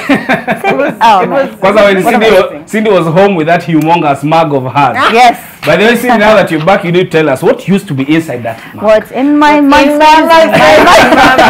in my mug stays in my mug. Let's just say it's called mom juice. That's all I'm going to say. Is that the juice that was 10 p.m.? Okay. Then maybe it might change at 9:59. Probably. We don't know. We don't know. But it's so good to have you guys on the show. Now let's get started with the first story. AutoX, an Alibaba-backed startup, announced this week that it had rolled out fully driverless robo-taxis on public roads. This is in China, becoming the first player in China to do so. Now, previously, companies operating autonomous shuttles on public roads in the country were required to have a safety driver in sight. But AutoX has removed the backup driver and any remote operators from its cars. Well, now, maybe it's you, but don't you think that this car, I don't know. I'm not sure. It sounds great though, because like today the cab driver who dropped me to town was so rude and so mad from the minute alisema tu hello. Nikajua tu this will be a long drive. So this would be great. Mtu akuongelea those unnecessary stories. You know, kwanza, I don't know. Someone needs to talk to watu wa Nduthi and also watu wa taxi. Guys, we are normally just fine behind there, tumenyamaza, tumetulia, tunaenda. Hatuna pressure ya kupigiwa story. You know, when they start the story of kwanza watu wa bike. There was this other day, nini. Au msikii lakini anaendelea tu. And then now, the cab people, they always have an issue. They always start with where the country is. Like now they would start with how madaktari. Then after that, then it goes to BBI. Then it goes and goes on and goes on. Sometimes it goes to how a mama, how a baba, now it depends on who's driving. But also, the problem with this technology that is now coming to us is that Kenya technology inakuanga tu mzuri. Mpaka people start figuring out how to misuse it. Yes. Someone would call this car to Kayole. Oh my God. Ikifika Kayole, itapata driver huko. Spare parts stolen. Spare driver. Mara ex wako a hack into the system. Mara gari inakupeleka tu kwake. Kimadharau. Cindy, what are your thoughts? There's absolutely no way. I'm too paranoid to allow nothing to drive me to somewhere. I know it's robotic. I know it's programmed, but I have too much paranoia. I need to see a living proof person, a human being. And you know what jazzed me was it's automated, but the driver's seat was buckled, like the seat belt was. I'm like, why? So that it doesn't make that don't need seats. Robots don't need seats. I don't think, like, I agree with Kwach. It cannot work here. I think, you know something about technology, it can never be fought. That's true. However we try, if this is where the world is heading to, itafika tu. Not in this Mimi achani niwaambie what me I'm so excited about is to get into a car like this with anyone from Shags. And then you don't tell them anything. You just get into the car. Your grandmother, your and then you act like the car has been possessed. So you're just like, get him money, get him mom, get him. I will just that will be the day. Did you guys see those mashosho wakienda kwa virtual reality? Those things wakizivaa. Then it starts going downhill. They start screaming. That is how it would be. About virtual reality, have you seen these clips of guys who are going escalators? Ndio imewashtua. At that time, I think Naivas had opened a branch, I think in Kisii. Now guys were getting really jazzed. Oh my God, the stairs are moving up. And now imagine a car without a driver. Guys will go nuts. It can never happen. Maybe it's even happening right now in Ukambani and we don't know. It's just not robotic. And then, you know, the problem with us Kenyans, there is always also those other very many businesses we have to do after gari imetoka. So those are the problem. Nimesahau kuchukua nini, wacha nichukue, ukirudi gari ilienda. Wapi hapo? Gari ilienda. You know, there's those things where you do an estimation. Mali unaishi haina jina. Exactly. Unknown road. You do an unknown road. So you start saying, mimi ninakaa Coptic. So the car is going to Coptic. Inapita kwako, lakini unaiambia take left. Take left. I don't know, man. We have to. But you know, Kwach is right. If this is where the world is moving to, this is where the world is headed. We are going to be there. Hapa Kenya vile kile kitu chukuliwa, maybe uko 2099 uko, I don't know when. But the hashtag is TTTT. What would you do? Would you be okay with that, or would you freak out like Cindy? Now, on to the next story. This week, it was devastating for KMPDU to announce the demise of 28-year-old Dr. Stephen Mogusu. Remember his name, Dr. Stephen Mugusu, who has succumbed to COVID-19 complications. At the time of his death, he had not received his salary for 5 months, had no insurance, and his young family left with no compensation. And, you know, when you watch a lot of the doctors, from Dr. Brian, Mwendwa, Dr. Gray, you know, you see them crying online, crying out for help, saying, as Kenyans, you know, you have to stand up today. Ted Josiah, you saw the video that went viral of him saying that we have to stand up now. Cindy, when you see videos like that, and these are doctors, I mean, how do you even feel? And why are people not, why do you feel like people are not speaking about it? I think what's more heartbreaking is the response we're getting from politicians who say, well, guess what, everybody's dying. It reminds me of the Black Lives Matter movement, when, you know, people were agitating for change with the police force, and then everyone went like, everybody's lives matter. That's true, but the fact is, in the US, black people are more discriminated upon and are more likely to be shot by a police officer than a white person. In Kenya, the fact is, our doctors are at the front line. They don't have appropriate PPIs. Like I told you, there are cases where doctors use one mask a whole day or sometimes a whole week. They wash them because they do not have fresh masks. And these are the people who are meant to be at the forefront of a disease that is novel, that nobody knows about. The vaccine is just out. It is not yet in Kenya. It's still ravaging the masses. So before we push other agendas, before we push other political agendas, let's talk about the people who, when you are sick, you are the one who's going to meet these people in hospital, and they're in charge of taking care of you. And you see, the thing that COVID has done, it's equalized all of us. Whether you're a politician, whether you're poor, whether you're rich, everybody is susceptible to it. But these are people who have children, they have lives. I mean, like Mogusu. Even my hashtag on Twitter is I am Mogusu, because it could be me, it could be you. Right now, Amin and Kwach, guess what? You don't have 200K deposit, you're not going to get an ICU bed. Insurance is not paying for COVID because apparently it's not covered under pandemic. You need cash. Now, and it's sad that these covers are not for the medical officers. I feel there should be some concession, number one, from NHIF for our medical staff, because they are our frontliners. Number two, we just need to do better. In this country, for Pete's sake, we just need to do better. We cannot say it is all right for a doctor to pass on because other people are passing on. We are beyond a banana republic, by the way. We've become something else. There's someone who said, but that's your job. That's what you said you wanted to do. That was the career, that's the path that you chose. And then I started thinking about it. You know, even with the army, when they're going to defend us, go there to die. Crocs in a jazzy. Yeah, you have a defense. No, I mean, that was offensive, but I will not talk about the way you spoke about Arsenal there. All right, so Kwach, as you try and catch those feelings, we're going to take a short break. We get back. Kwach gives me his opinion, and I'd love to read yours as well. What do you think about the ongoing cries? This is from the medical fraternity. Our doctors are crying. They feel like they have been let down, and some of them are saying, you know what, when borders are opening up, we might go to other countries. We don't want to see any brain drain. It happened before. We don't want it to happen today. The hashtag is TTTT at the Trend Live on Twitter. We're going to be back after.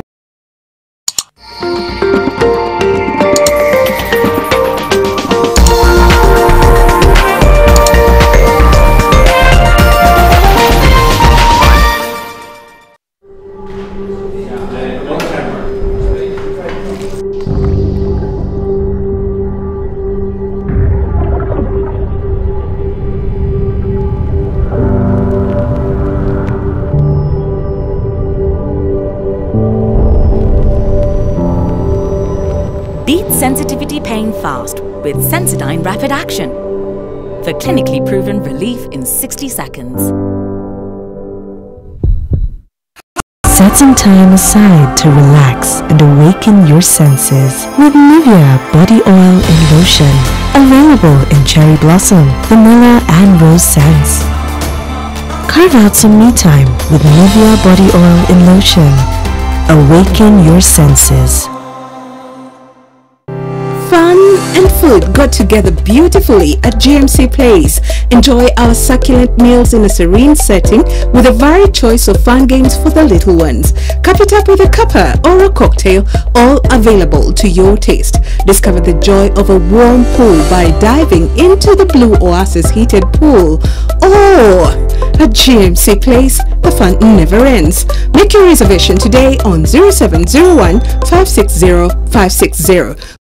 To help fight the spread of coronavirus, learn Lifebuoy's hand washing habits. Wash hands with soap or use an alcohol-based hand sanitizer. Together, let's help fight the spread of coronavirus in Kenya. Honestly, babe, what is chai bila maziwa?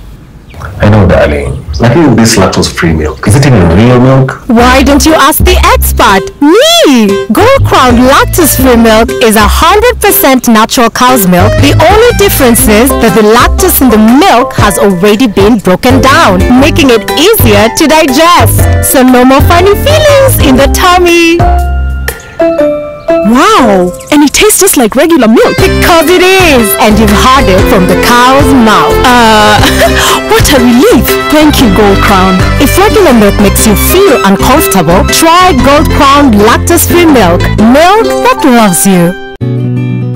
I help women find independence by training them in fish farming. It's tough on my back, joints, and can cause headaches. Panadol Extra relieves multiple types of pain. Panadol Extra, now with new Optizorb technology to fight multiple tough pains with 3 times more pain-relieving medicine in the first 30 minutes when you need it most. Seeing them support themselves makes any pain worth it. If symptoms persist, seek medical advice. Close Up Deep Action with antibacterial formula and deep cleaning gel keeps your teeth clean and protected. Close Up Deep Action. Enjoy long-lasting fresh breath and more.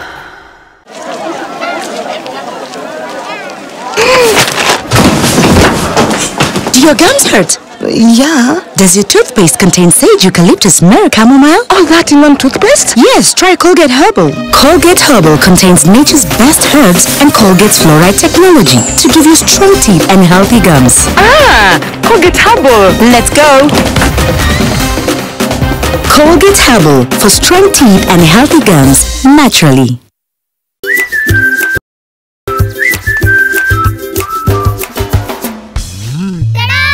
Karibu mom, let me take care of your hands. Kwa sababu ni muhimu kutunza mikono ya mama, Omo ina chembe asili ya kutunza mikono ya mama anapofua. Omo, nguvu ya kutoa madoa sugu, kutunza mikono.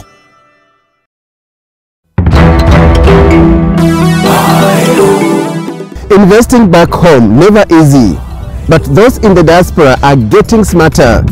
Engage the right partners. The secret behind this multi-million shilling project in Kitisuru by over 300 Kenyans living in the US. On Kenya to the World, KQ's cargo business on the New York route amid COVID-19. KQ Cargo did not stop operating. And on My Magical Kenya, the changing face of Dunga Beach in Kisumu. What comes to your mind when you think of the perfect home for your family? Is it the beauty, the comfort, the security, the convenience, or even the affordability?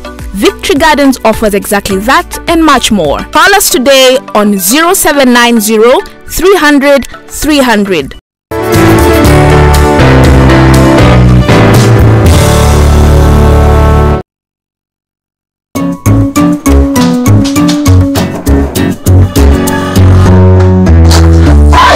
Sweetheart, bruh, when you gotta go with Neptune.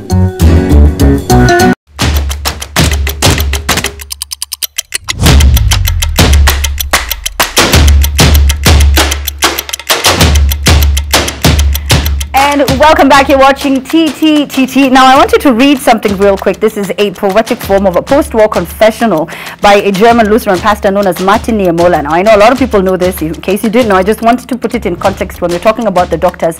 And they're saying you don't want to speak now because you feel like it doesn't affect you. First, they came for the socialists, and I didn't speak out because I was not a socialist. Then they came for the trade unionists, and I didn't speak out because I was not a trade unionist. Then they came for the Jews, and I did not speak out because I was not a Jew. Then they came for me, and there was no one left to speak for me. So now when we're talking about the doctors, we hear about the teachers, then we hear about the nurses, we hear about the farmers, and no one's saying anything because you're not a farmer, you're not a nurse, you're not a doctor. You remember, maybe people do not remember, but this is the same exact government that told teachers can't pay, won't pay. Yeah. They went on strike for I don't know how many months. They were never, you know, this is still the same government that promised us things like akina nini laptops.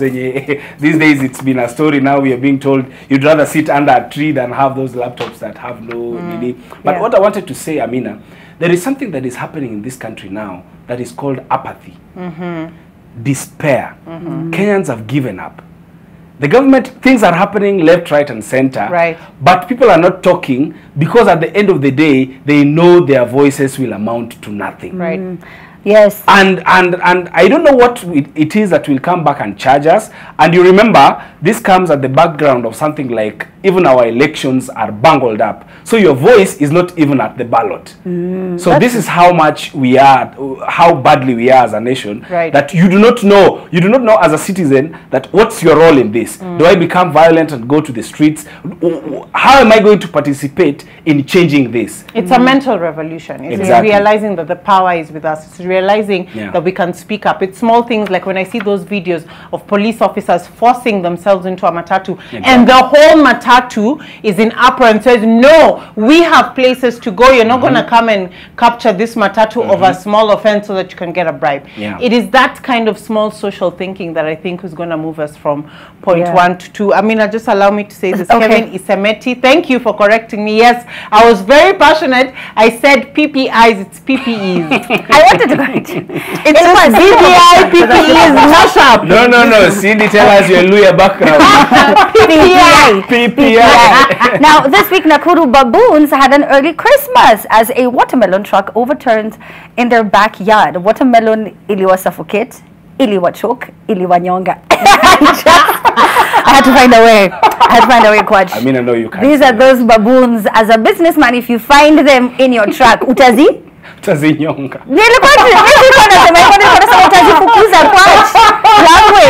Anyway. No, me when I saw this story, I was wondering, Nini, kwani Kalonzo ameanza campaign? There's my phone, I've dropped it on the floor. I'm looking for Mike. I'm just done. I also have to drop this phone. Alright, so no, but they do this kind of destruction. No, I'm talking about James Kalonzo from our village. He's been campaigning for NCA. No, you're not. He was campaigning for PPI. Stop lying. Alright, listen, when we get back, we have to talk about over 900 cars and how they're showing kind gestures to one another, in case you didn't see that story. Plus, pastors who have now been charged with robbery with violence. In Agwamia 2020, there's nothing I have not seen. Isimame nishuke. We're going to be back again in the next few minutes. Don't you go anywhere. At the Trend Live on Twitter, the hashtag is TTTT.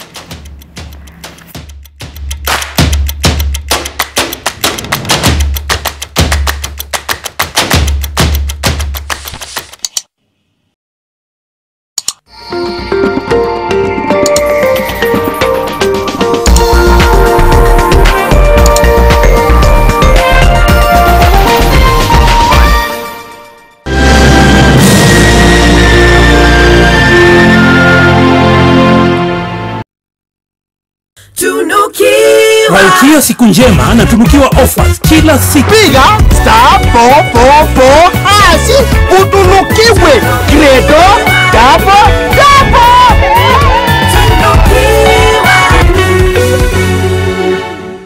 Banji Koko wameamua kujoin dance ya chini kwa chini kibei. Yani jiko sao sote wameamua kupunguza bei. Chini kwa chini, chini kwa chini, chini kwa chini, chini kwa chini. Okoa Krisi na Banji Kokoa. Banji Kokoa, jiko asili ya Kenya. When the world changed, it made us go back to the simple joys and love the little things even more. Like serving up your best, eating together and sharing more. Now, we'll take nothing for granted and always remember to taste the simple joys.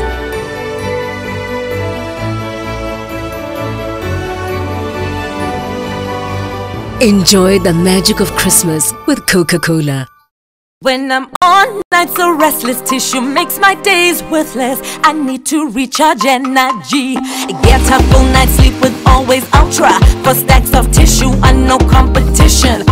For its long-lasting protection. Long days, I'm fearless. Here comes the boss lady. Multitasking flawless. My kids will get the best. I'm a boss lady. Always starts now with 50 shillings. Stay happy always. Kuchukua selfie ni kuchukua control ya future yako. Buy an Oraquick or Insti HIV test kit from your local pharmacy or through My Dawa. Hurry and get yours today at 150 Kenya shillings for a limited period of time. To talk to someone on how to use the test kits or interpret the test results and what to do next, call 1190. Hamu wa kujua, chukua selfie. Fun and food got together beautifully at GMC Place. Enjoy our succulent meals in a serene setting with a varied choice of fun games for the little ones.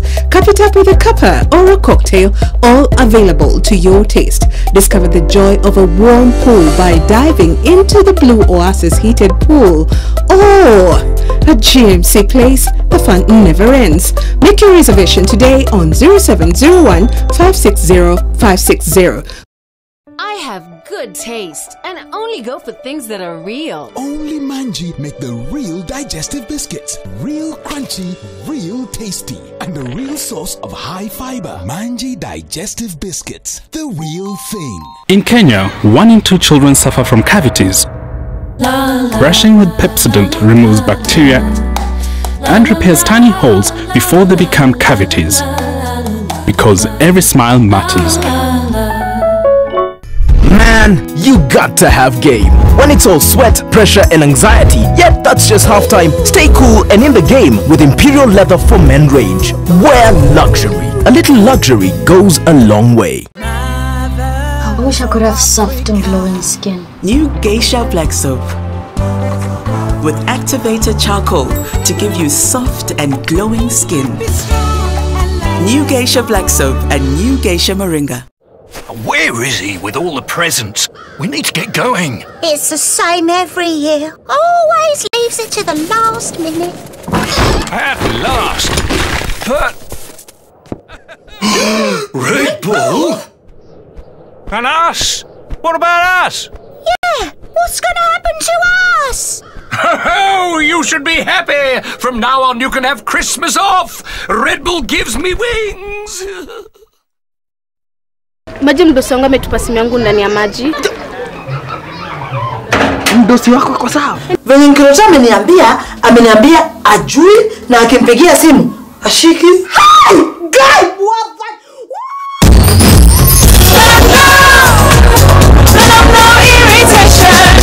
For the women who deserve more, Moped is now in Kenya and more than 40 countries.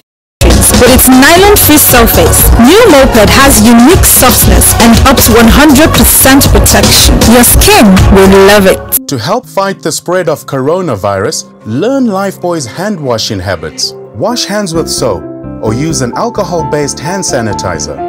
Together, let's help fight the spread of coronavirus in Kenya.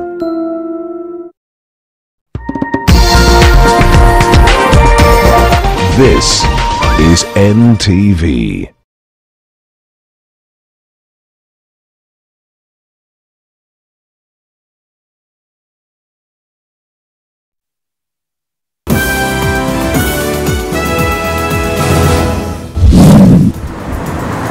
Tonight's episode of Heist and Seek is a serial thriller. How did a grains store win tenders to supply PPEs to KEMSA? And a health sector in dire need of strong medicine, but there is still resistance to the health workers' painful jab. Uwe mfanyakazi wa afya useme unataka uongezwe pesa. Hiyo pesa nitatoa wapi? Plus, Chief Justice David Maraga, in his last act, delivers his final verdict on the BBI proposals touching on the judiciary. Usually heavy tilt towards executive representation in the chairseat has the potential danger of entrenching executive authority in the chairseat and by extension in the judiciary. and the battle to pick his successor is a Game of Thrones. And on Bullseye tonight, the simple walk and the not so simple political ideas. Wewe chukua huyo Paranya na William Ruto, fungia kwa kona, sema hawa wanatosha. Wycliffe Musalia Mudavadi, yeye ndio amekuwa mbele. When democracy is no longer a simple yes or no, You want to vote no. That's a very simplistic approach. and a new season of the Luya Unity Quest soap opera. Ndio mimi na Musalia tumesema tutatembea pamoja. Wanadanganyana. It's Bullseye Friday.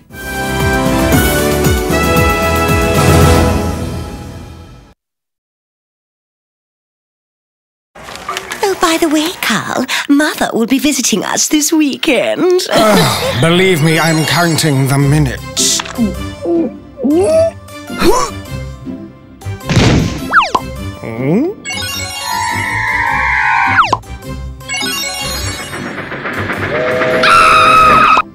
Eureka!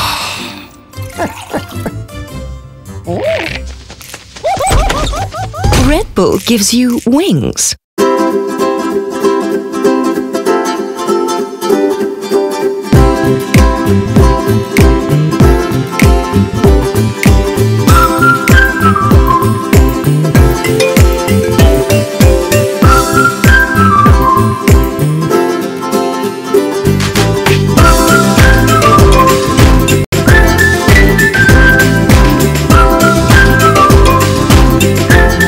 Nestle Ceravita with Grain Smart, a smart combination of vitamins, iron, and minerals that gives children the nutrients they need for a great start for school. New Nestle Ceravita with Grain Smart, also available in a small affordable pack.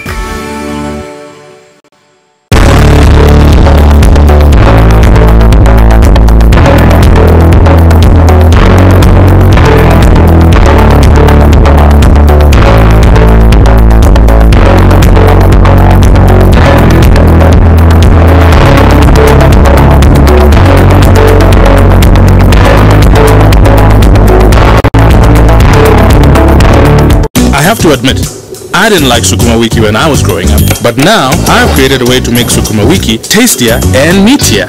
I simply add 2 Royco beef cubes and the end result is a rich, meaty flavor.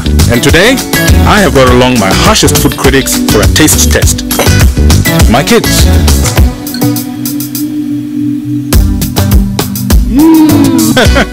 More, please! Royco beef cubes. Add 2 small cubes for a big, meaty taste.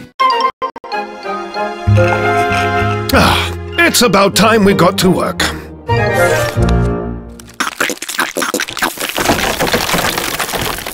There we go. Red Bull gives you wings. We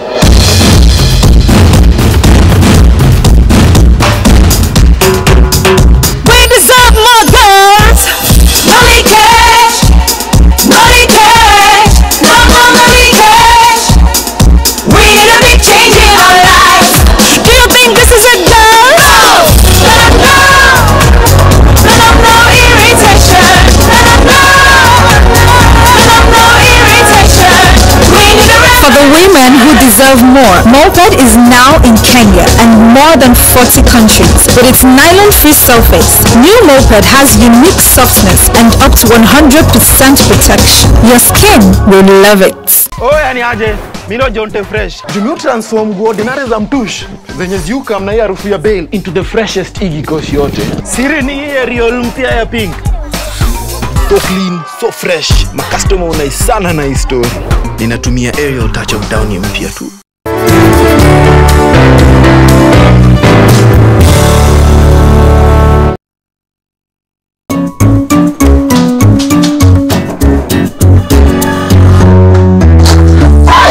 Sweetheart,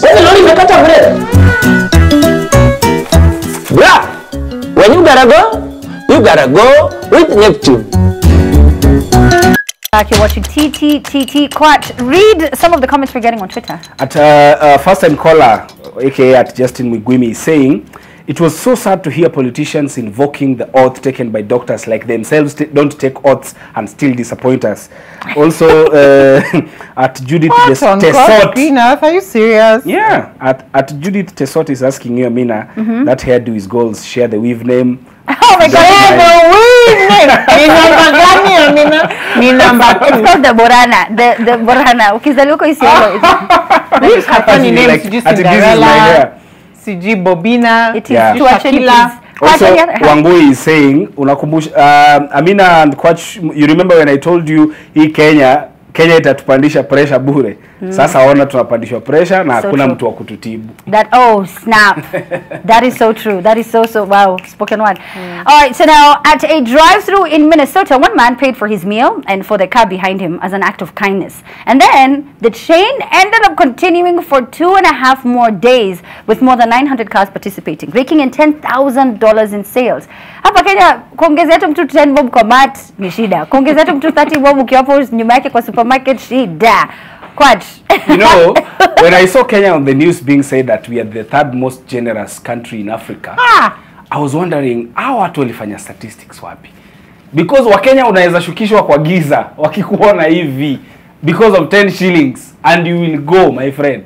One of the things, of course, is because our trust levels zimeshuka because of the con games that have been played on us for a very long time. Right. But this was a very good story. Because there are countries where they do this a lot, where you can just go to an outlet, kama a hotel, you like, just buy a cup of coffee and you leave it there. So that now when the homeless, the street kids, everyone, they come to the coffee outlet, they can ask for that coffee and they'll be given and then they don't have to pay anything. Yes. Problem with bringing that kind of business in Kenya, you will buy coffee to leave it for the homeless, kumbe homeless ni mwenye hoteli. I can't. And I decided ni best yake mgani atapata hizi makofi. Exactly. Then they will sell the homeless, then they'll sell another one, it becomes big business. It is so but true. It's a very nice thing to do. It's a very kind thing to do, and I urge people to do that. By the way, it's really tough right now. You go to a restaurant, unaweza nunulia tu mtu meal kama unaona manzea na ngangana kidogo. Just help where you can. Now, there's a friend of mine who says, real quick, that in a world where you can be anything, be kind. Yes, that's very true. They say it's more important. They say it's more important to be it's nice to be important, but it's more important to be nice. Two pastors who are not very nice, by the way, are facing robbery with violence charges after allegedly robbing their landlord of 370,000 Kenya shillings and a wristwatch valued at 25k. The two clergymen are said to have committed the crime following a dispute over rent after the landlord leased them a parcel of land that allegedly did not belong to him for a year. Cindy, let me tell you, in Kenya, nitatuonyesha mambo, okay? You're paying rent to someone who's not the landlord. Then now the real landlord comes later on and says, you owe me rent. And now because you're pastors, you're meant to be, the Bible says, no, these guys put their religious beliefs aside, they're real Kenyan.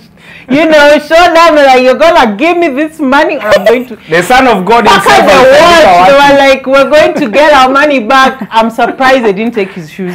No, so you know what they were doing? Yeah. They were taking both their money and time. Exactly. They're like, I'm going to get my money. The con games. I'm in this group.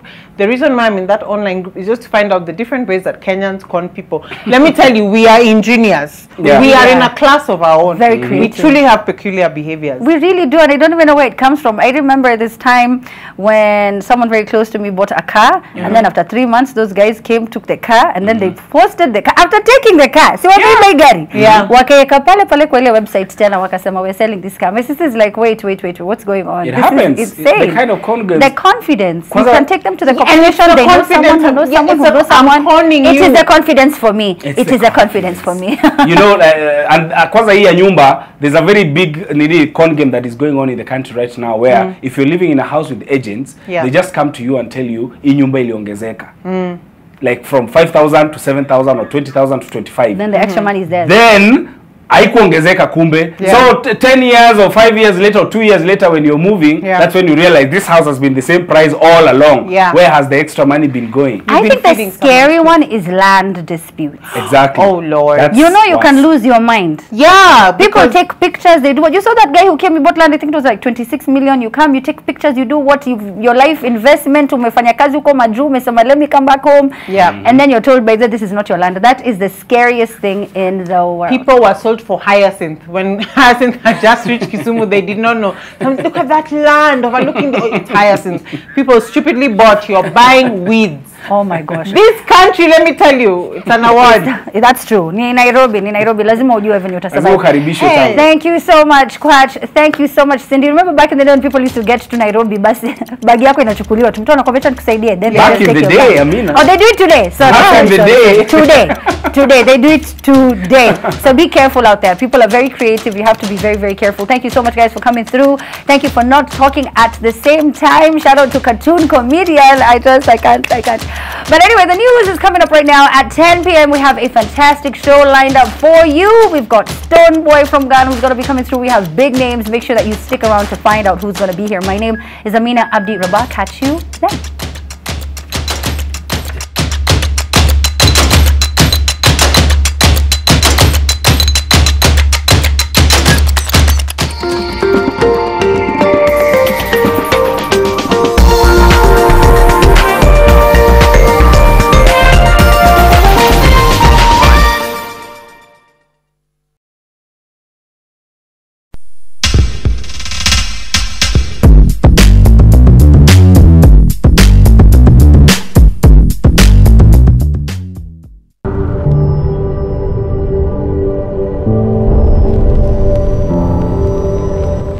Sensitivity pain fast with Sensodyne Rapid Action for clinically proven relief in 60 seconds.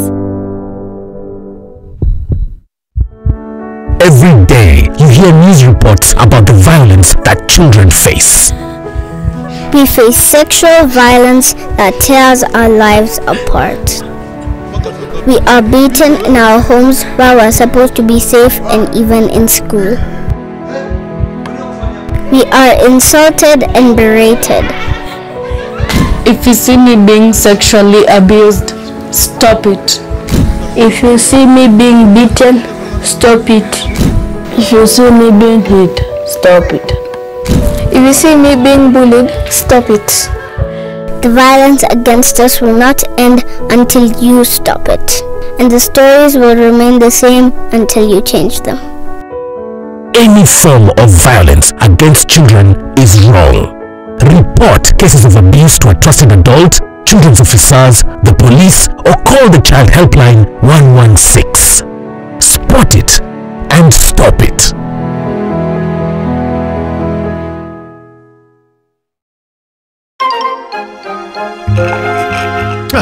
It's about time we got to work.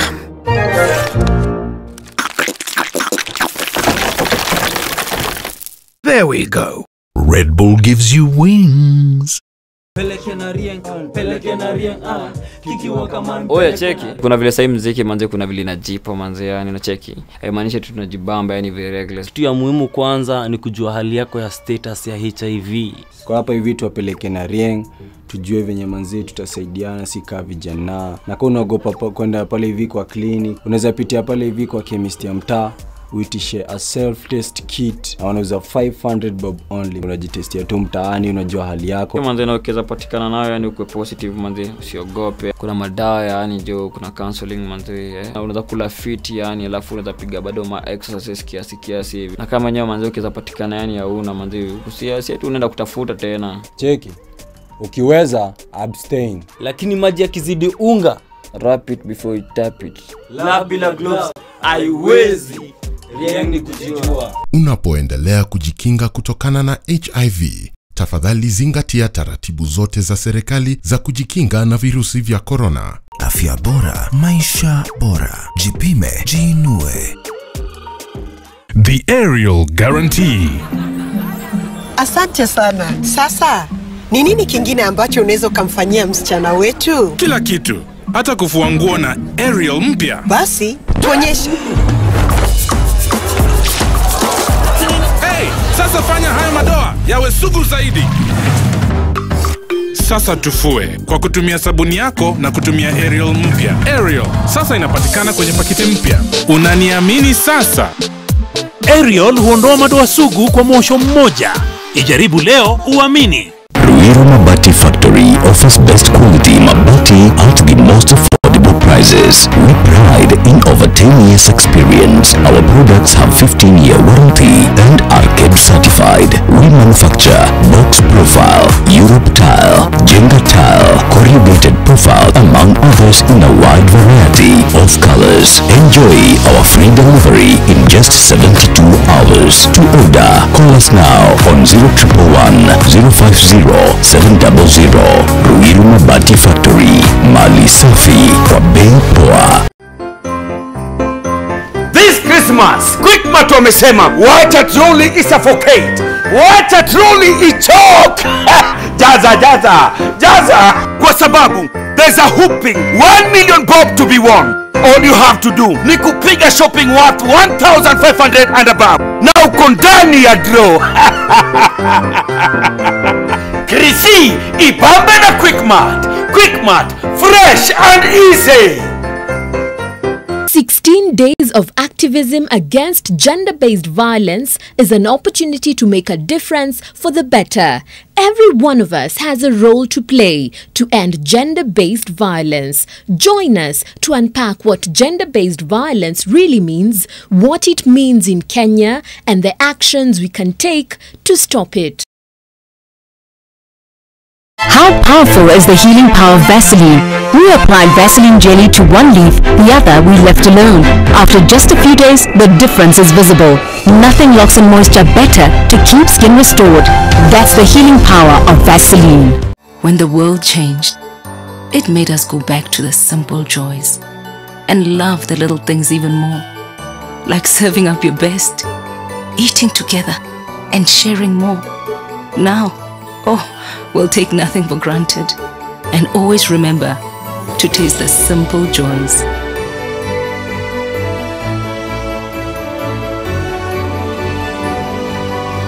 Enjoy the magic of Christmas with Coca-Cola.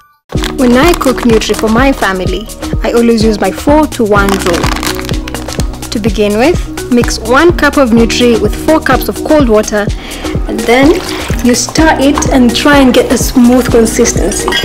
Heat up your stove, then you pour your mixture into your pot or pan. Cook it for at least 5 to 8 minutes, and voila, you're done. Nutri, every spoonful counts.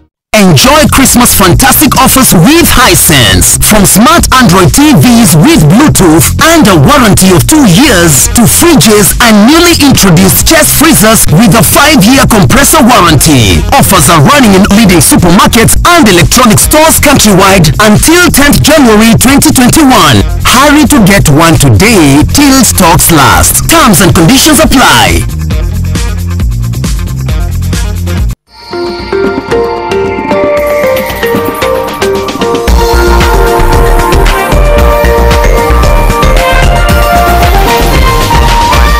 This is NTV.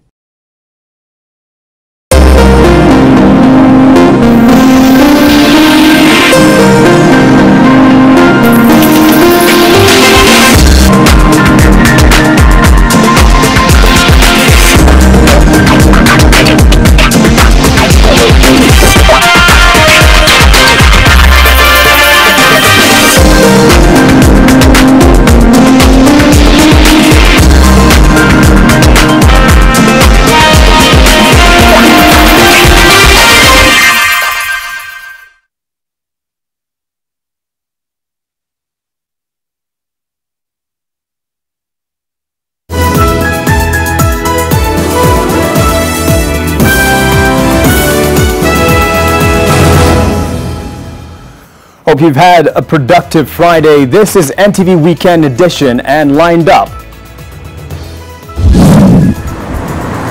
Tonight's episode of Heist and Seek is a serial thriller. How did a grains store win tenders to supply PPEs to KEMSA? And a health sector in dire need of strong medicine, but there is still resistance to the health workers' painful jab. Uwe mfanyakazi wa afya useme unataka uongezwe pesa. Hiyo pesa nitatoa wapi? Plus, Chief Justice David Maraga in his last act delivers his final verdict on the BBI proposals touching on the judiciary. Usually heavy tilt towards executive representation in the chair seat has the potential danger of entrenching executive authority in the chair seat and by extension in the judiciary. And the battle to pick his successor is a Game of Thrones. And on Bullseye tonight, the simple walk and the not so simple political ideas. Wewe chukua huyo Paranya na William Ruto, fungia kwa kona, sema hawa wanatosha. Wycliffe Musalia Mudavadi, yeye ndio amekuwa mbele. When democracy is no longer a simple yes or no, You want to vote no. That's a very simplistic approach. And a new season of the Luo Unity Quest soap opera. Ndio mimi na Musalia tumesema tutatembea pamoja. Wanadanganyana. It's Bullseye Friday.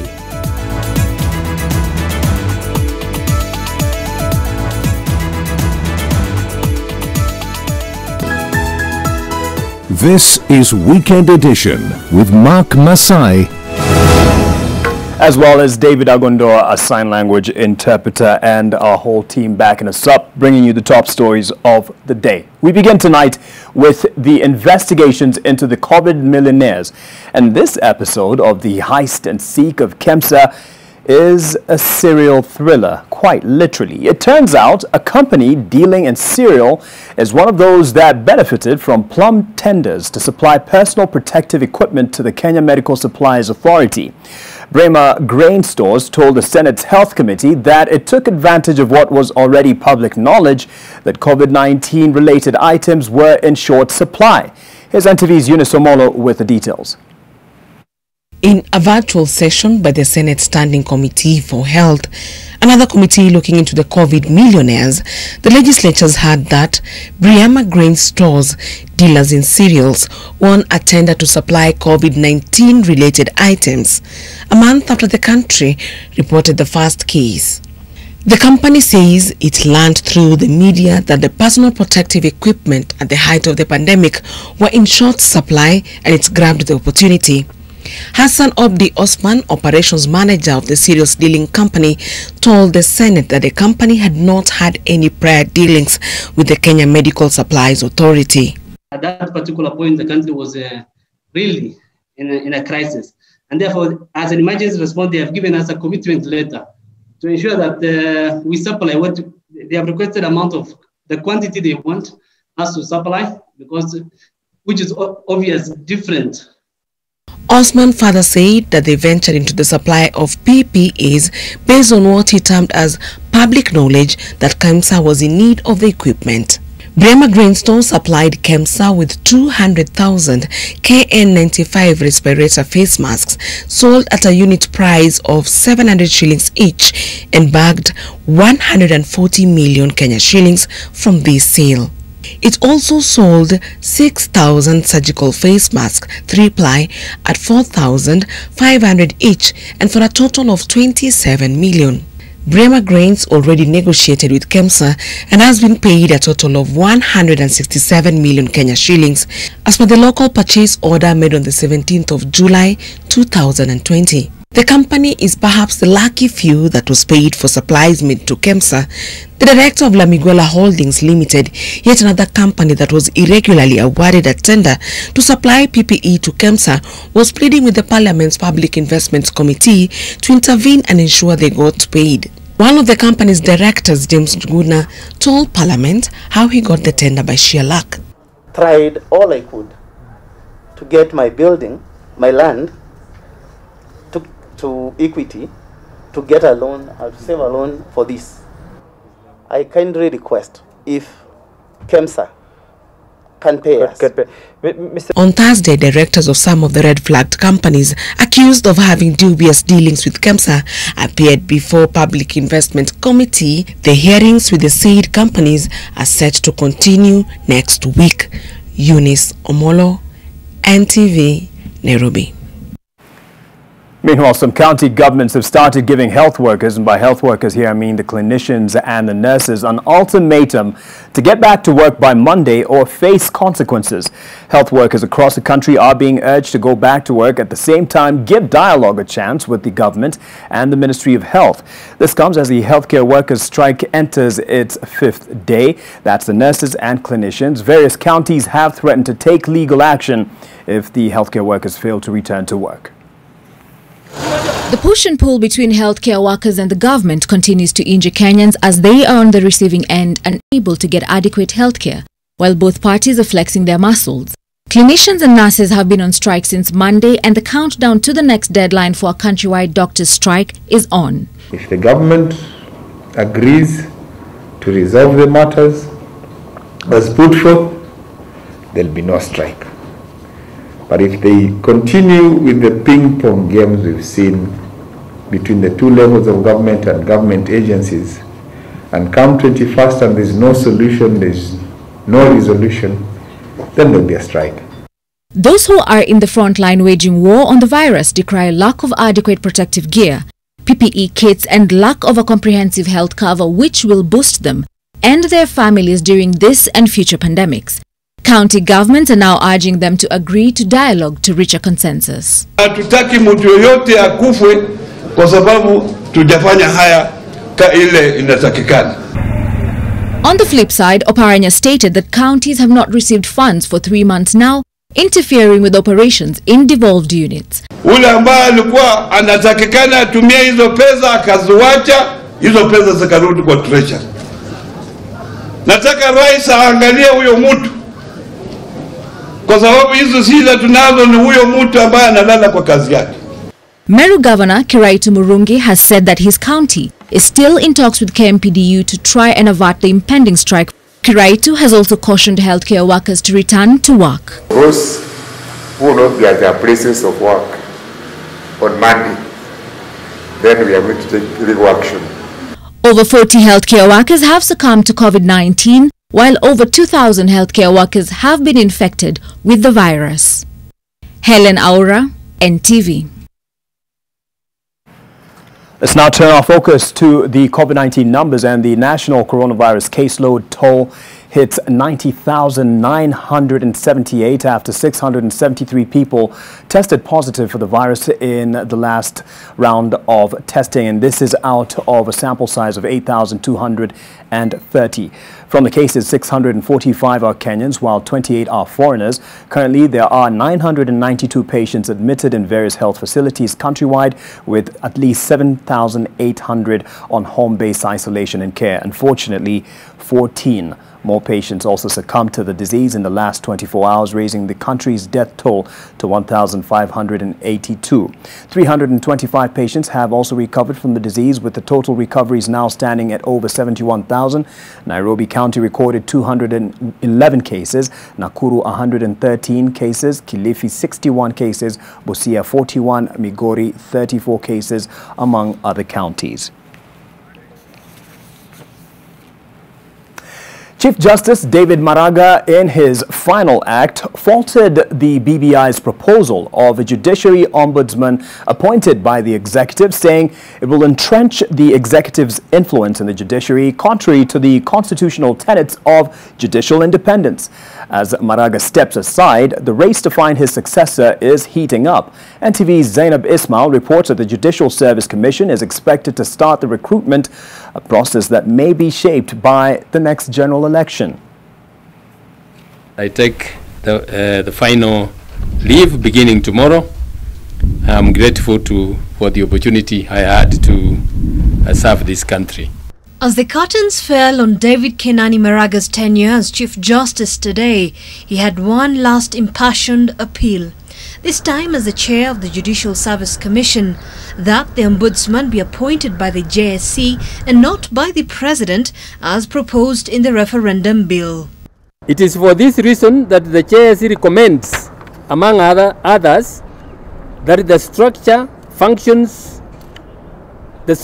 functions of the Ombudsman, as proposed by the BBI report under the Constitution of Kenya Amendment Bill 2020, be abandoned and instead the Judiciary Ombudsman be appointed by the Judicial Service Commission. Even in his last address, Maraga defended the autonomy of the judiciary from the executive overreach as proposed in the BBI, which increases the number of executive appointments from 4 to 5. Usually heavy tilt towards executive representation in the JSC, compared to other commissions, has the potential danger of entrenching executive authority in the JSC and by extension in the judiciary. And as he takes a bow, the Judicial Service Commission will begin recruiting his successor in what has been billed as a high-stakes succession race.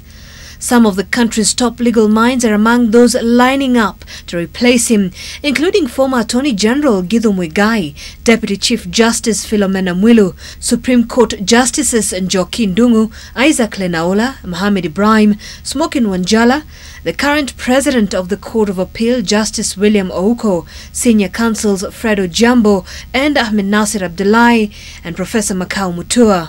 On Thursday, activist Okiya Omtata moved to court to stop Deputy Chief Justice Philomena Mwilu from taking over in an acting capacity, arguing that DCJ Mwilu did not fit to hold the office because of the corruption allegations leveled against her by the DCI. He wants the court to bar her from assuming the office unless she's cleared. This now opens up a battlefront which will most likely attract political interest with less than 2 years to the 2022 polls. CJ Maraga will officially hand over in January 2021 after serving as the country's 14th Chief Justice since October 2016. Enjoy your Christmas and the New Year, and see you in other fora as we go on. May God bless you. Thank you very much. Zainab Ismail, NTV. Thank you for your service, CJ Maraga. Now, for an advocate who began his career in Nakuru, Chief Justice David Maraga will go down in history for overturning a presidential election for the first time in Africa. But the consequences of this decision were felt to the very last day of his term. Ngina Kirori takes a look at Maraga's tenure that was courted by numerous challenges, with the rigid relationship between the executive and the judiciary being the source. At the presidential election held on 8th August 2017 was not conducted in accordance with the Constitution and the applicable law, rendering the declared results invalid, null, and void. It was this ruling by outgoing Chief Justice David Maraga that many termed as landmark, but it simultaneously set off a chain of events that caused a vast gap between the judiciary and the executive. As a Supreme Court, they cannot overturn the will of the people. Lakini Maraga thinks he can overturn the will of the people. We shall show you in 60 days. After the nullification forced Kenyans back to the ballot box and President Uhuru Kenyatta secured another win, Maraga's term as Chief Justice was marred with challenges, often with open disregard for the judiciary. A few things we have experienced leave me wondering whether or not this threat is being followed. What followed next was a backlog of cases in the court, as the number 41 in the judiciary became synonymous with judges who the president refused to appoint after he claimed that they were of questionable character, despite them being cleared by the Judicial Service Commission. In yet another unpredictable move, the 15th Chief Justice of Kenya advised the president to dissolve parliament for their failure to enact the 2/3 gender rule, yet again deteriorating the relationship between the judiciary and the executive. The 69-year-old Chief Justice, who refused to hear cases on Saturdays owing to his staunch Christian faith, continued to go head-to-head with the head of state over the withering judiciary, but remained unapologetic about his landmark decision years on. I stand by that decision. You bring it even 10 years after now, I will still, on the evidence that was given before us, I will still come to the same conclusion. God bless you. Thank you very much. In his true fashion, the outgoing Chief Justice remained smiling even on his last day on the job.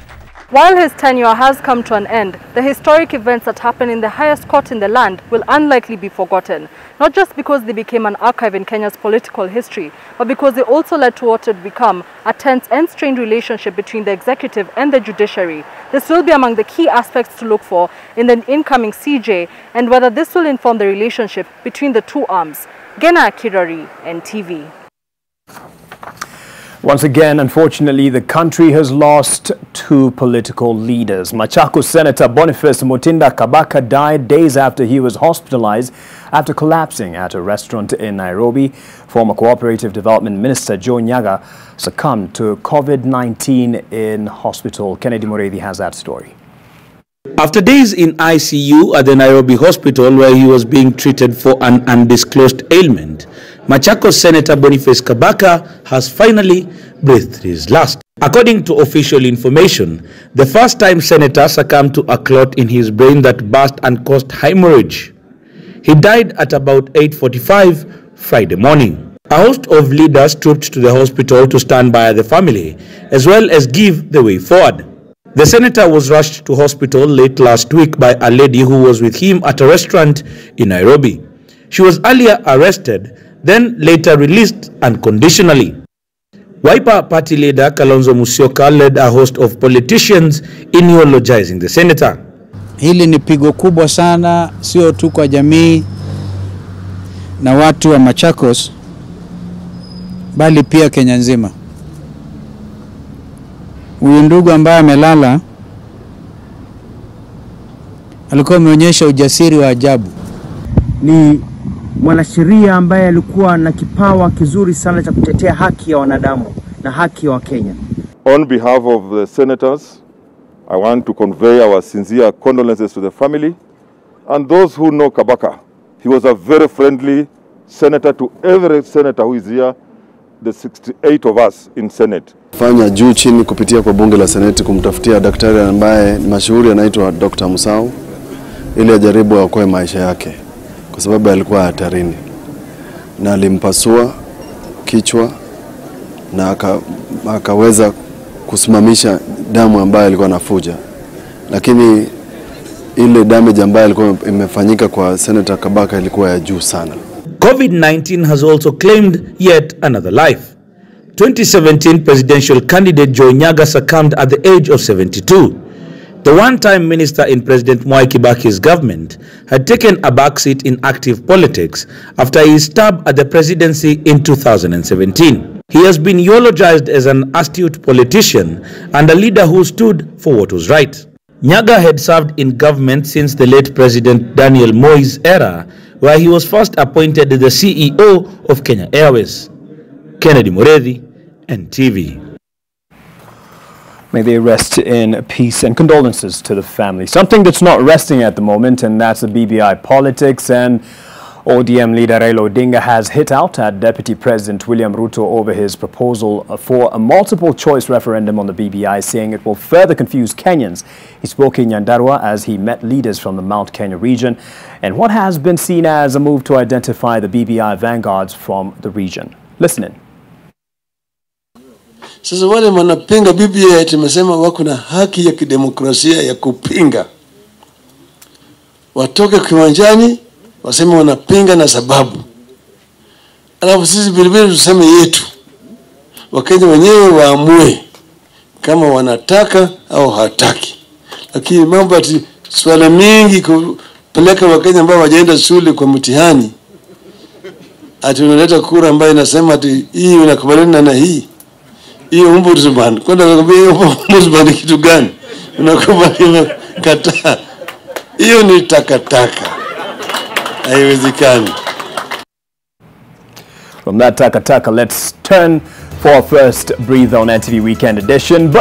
And check this as we take a break. Dangling about 1,300 feet over a void suspended only by a cord, Yang Fei Wei is not your average litter picker. The 48-year-old's job is to pick up trash thrown by tourists from the steep cliffs of China's Tianmen Mountain, an area famed for its natural beauty but plagued by plastic and other waste. The locals refer to him as the Spider-Man.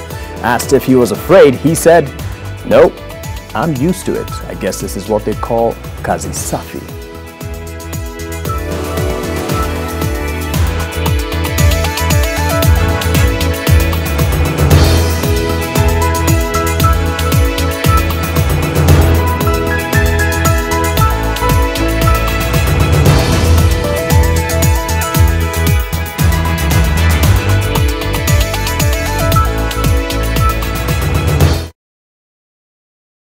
The aerial guarantee. Asante sana. Sasa, ni nini kingine ambacho unaweza ukamfanyia msichana wetu? Kila kitu, hata kufua nguo na aerial mpya. Basi, tuonyeshe. Hey, sasa fanya haya madoa yawe sugu zaidi. Sasa tufue kwa kutumia sabuni yako na kutumia aerial mpya. Aerial sasa inapatikana kwenye pakiti mpya. Unaniamini sasa? Aerial huondoa madoa sugu kwa mwosho mmoja. Ijaribu leo uamini. Lakewood Emerald School Kitengela. Lakewood Emerald School Kitengela is a leading day and boarding learning institution located in the outskirts of Kitengela town. We offer high-quality education services that are globally competitive. Our vision is to be the global leader in the provision of quality, affordable, and holistic education. It is a sister school to Lakewood School, Komarok, and Lakewood Premier Utawala. Kuchukua selfie ni kuchukua control ya future yako. Buy an Oraquick or Insti HIV test kit from the local pharmacy or through My Dawa. Hurry and get yours today at 150 Kenya shillings for a limited period of time. To talk to someone on how to use the test kits or interpret the test results and what to do next, call 1190. Amua kujua. Chukua selfie.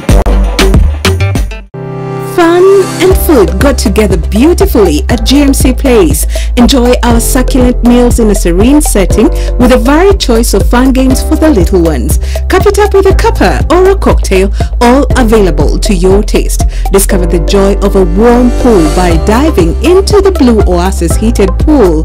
Oh, at GMC Place, the fun never ends. Make your reservation today on 0701 560 560.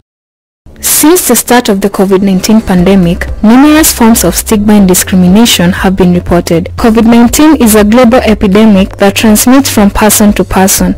Anybody can get it as it does not discriminate. So do not discriminate against those who have it. Let us play our part in stopping stigma by following these simple rules. Don't blame people for catching the disease.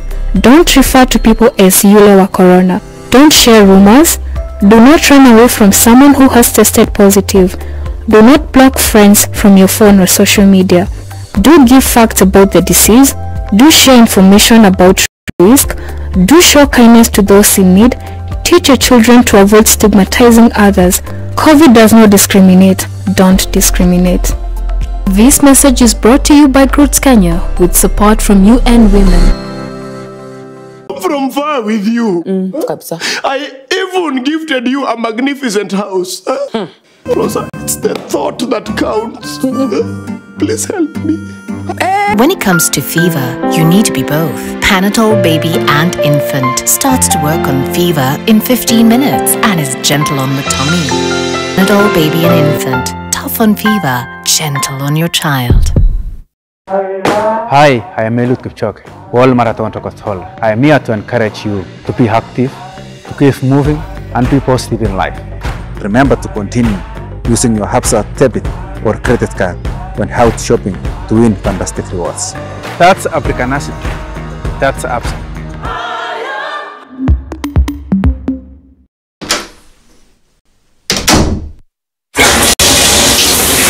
Shawa ni sawa, ukishawa na sawa. Inakawia pana, inakawia Shawa ni sawa. Shawa ninanukia vifiti. Shawa ni sawa. Nakupendeza bei, ikokuwa ching ching ching. Shawa ni sawa. Ukifana wetu mia sawa kushinde. Sawa all day. Sawa shawa, au shawa sawa. Sour Shower has never been better with the new look Sour. Now with a new formulation too that will leave you feeling fresh for longer, while the soak lasts even longer.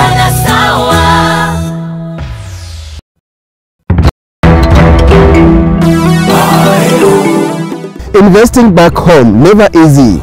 But those in the diaspora are getting smarter. Engage the right partners. The secret behind this multi-million shilling project in Kitisuru by over 300 Kenyans living in the US. On Kenya to the World, KQ's cargo business on the New York route amid COVID-19. KQ Cargo did not stop operating. And on My Magical Kenya, the changing face of Dunga Beach in Kisumu. What comes to your mind when you think of the perfect home for your family? Is it the beauty, the comfort, the security, the convenience, or even the affordability? Victory Gardens offers exactly that and much more. Call us today on 0790 300 300.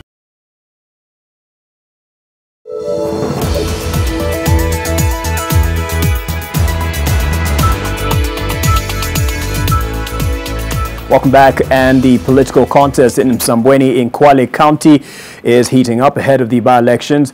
The ODM-led faction is ramping up support for their candidate Omar Boga, while the other camp affiliated to Deputy President William Ruto continues to make inroads in the area in support of Faisal Badr, an independent candidate. NTV's Coast Region reporter Kevin Mutai has more. The long-anticipated dance to determine the next Msambweni Member of Parliament is just around the corner. Before then, politicians have been practicing their moves. ODM leader Raila Odinga is leading a faction supporting Omar Boga, at the same time rallying Kwale residents to join the DBI reggae. Amukeni tuende kazi. Na mimi nataka sioni tu ati ameshinda na kura zingapi, nataka kuonekana kama 80% na kitu au 90 imekwenda kwa ODM. Those in support of the independent candidate Faisal Badr, who is also fronted by Deputy President William Ruto, have in the meantime made sensational claims of a plot to interfere with the outcome of the elections. Wale watu wa Ramisi Ward na wa Kinondo, wale presiding officers sasa wamefutwa kazi. Na mimi namuuliza chairman wa IBC Bwana Wafula Chebukati, hii kura ya Msambweni tunataka usawa, tunataka haki, hatutaki hii tume itumiwe kwa sababu watu wengine wana malengo yao. The political class has been traversing the region, wooing the electorate, at the same time using the arena to mount the 2022 campaigns. Ngoja kwenye vita vya Simba, peleka Simba wako. Lakini ukisema kwamba ngoja nipeleke paka kwa sababu ana visharubu afanana na Simba, yaneta hapa ankufa hapa. Hivi vita wamevifanya kama ni vita vya siasa vingine. Mwingine anasema hivi ni bwana Mvuri na hapana bwana. Hapa ni ngome ya mzee, baba, hapa ni ngome ya baba. Sisi wengi tunaelekea vuguvugu la hasla. Wengi wetu tunajua yule ambaye ako na fursa ya kwenda State House zaidi katika 2022 ni William Ruto. Kuambiwe kule kosi na kutafutiwe mtu, hii nafasi tumpe. Kwa mfano kama ni deputy president, kama atakuwa watu wakizungumza tu katika meza za kitaifa, yuanaangaliwa nani? The by-election, which has attracted 8 candidates, is set for the 15th of December 2020. Kevin Mutai, NTV in Mombasa. Police in Namanjalala, Trans Nzoia County are accused of allegedly killing a university student in an illicit brew raid early this morning in unclear circumstances. But according to the deceased family, the late Sebastian Simiu was shot dead at home when he had stepped out to lock up his dog. A mother in anguish laments the sudden death of her son. 20-year-old Simon Simiu is said to have woken up at 6 a.m. to respond to a barking dog outside their house and restrain it when a police officer shot at him, killing him instantly. Mtoto kutoka nje kwenda kuangalia anapata ni maaskari. Mtoto kuuliza maaskari ni nini? Wanapiga mtoto marisasi. Wamepiga mtoto wangu wakaua. Mtoto wangu ni mwanafunzi. Mtoto wangu hakunywi pombe. Mtoto wangu ni mwanafunzi. In response, Irate residents barricaded the Kwanza Kitale Road for the better part of the morning, engaging security officers and running battles to protest the killing, which the police have dubbed a raid on illicit brew. Some 3 days ago, we complained about the same thing. tuko na kijana anaitwa Valentine, pia naye alikuwa assaulted na polisi. So kitu ambayo tunaomba na bado tunaendelea kuomba ni kwamba haki itendeke, na haki itatendekaje? Wafuatilie tujue kwa nini waliua mwenzetu. Wale wanaochunguza utendakazi wa maaskari, inaomba pia wachunguze kama kuna askari yoyote anakunywa pombe, aachishwe kazi pia. Sababu kiangalia yule mtu ambaye amepiga mtoto sasa, aidha alikuwa mlevi, sababu hawezi kuwa na akili timamu apige mtoto, angelipiga hata mtu mkubwa. Trans Nzoia County Police Commander Fred Ochieng claims investigations into the incident have begun. Bridget Ngana, NTV. Something to lighten up your mood, and hopefully something you will be tuning in for on NTV with the hustle and bustle that you have definitely gone through in 2020. Nation Media Group, in partnership with East Africa Breweries Limited, would want to give you an amazing Christmas experience. Here's what it is. Get your Christmas spirit up and your dancing shoes ready for as on the 18th of December in Karen at the Hub from 4 p.m. to 7 p.m.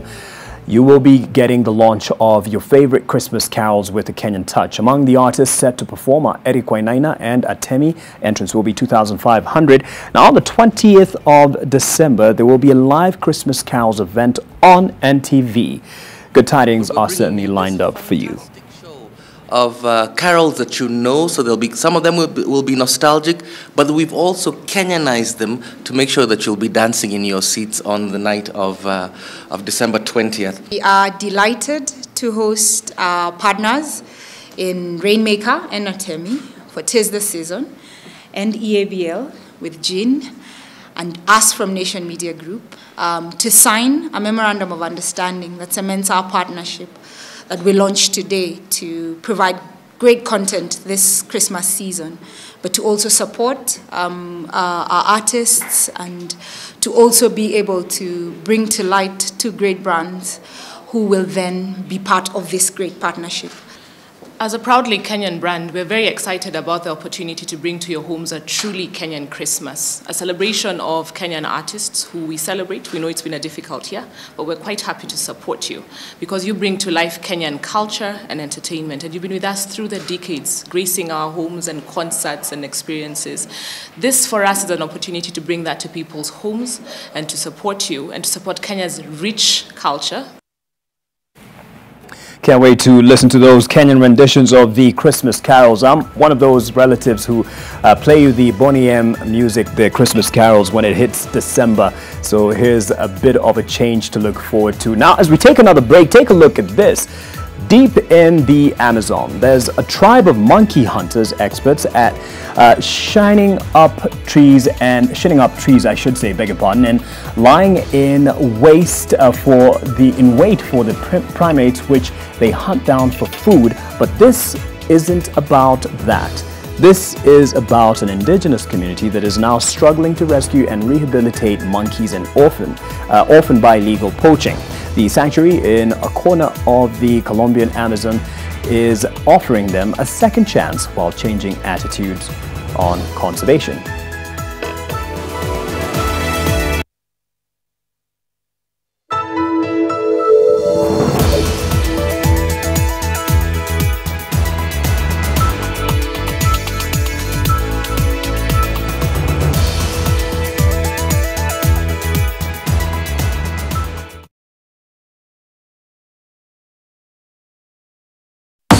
To achieve great things in life, you must do little things every day, like the 1, 2, 3 with Colgate. 1, wake up, wake up. 2, brush up, brush up. 3, start through your day with a fresh breath and strong tea. Start through your day with a fresh breath and strong tea. Do the 1, 2, 3 with Colgate and give yourself a future to smell about. Superior steam removal na mwosho moja just got more affordable na 10 bob too. Kitisuru Amani Gardens apartments located near the International School of Kenya are almost complete. American kitchen with fitted cabinets, solar panels, bedrooms with an ensuite master bathroom, swimming pool, gym, backup generator and borehole among other features. Call us. Our Kenyan number is +254 733 926 935. In the USA, call +1 205 948 7797. Kitisuru Amani Gardens Apartments, where elegance and luxury meet. Rock Industries brings you rock plastic with a variety of kitchenware, ranging from kitchen dishes, cups, plates, clothesline pegs, spoons, and even rulers for learners. All these coming in your preferred size, beautiful colors and texture, and our products are one shop away from where you are across the country. All Rock Industries Limited products are 100% virgin raw material that is cost-friendly. For these and more products, contact our offices on 0722 575619 or 0736-02-8181. You can also visit our offices in Industrial Area, Ndume Road, off Lunga Lunga Road, Nairobi. Light it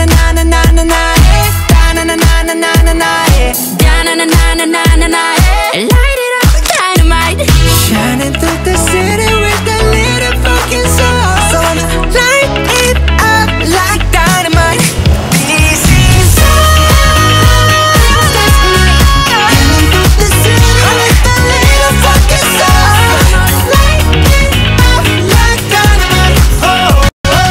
Jikoko wameamua kujoin dance ya chini kwa chini kibei, yani jiko sao sote wameamua kupunguza bei, chini kwa chini, chini kwa chini, chini kwa chini, chini kwa chini, chini kwa chini, chini kwa chini. Okoa Krisi na Ban Jikokoa.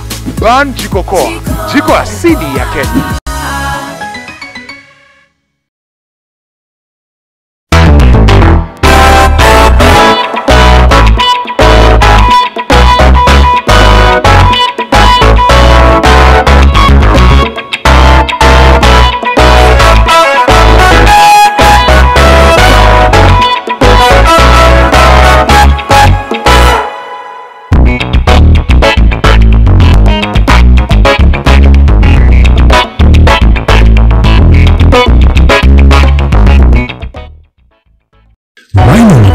Limited is a manufacturer of custom-made roofing mabati up to 6.5 meters that save up to 25% on off-cuts cost. We offer fast free delivery countrywide. You can now enjoy our Christmas mega sales on all tile profile charcoal grey matte finish gauge 28 at only 645 shillings per meter. Visit any of our factory showrooms in Kitengela along Namanga Roads or Meru Makutano.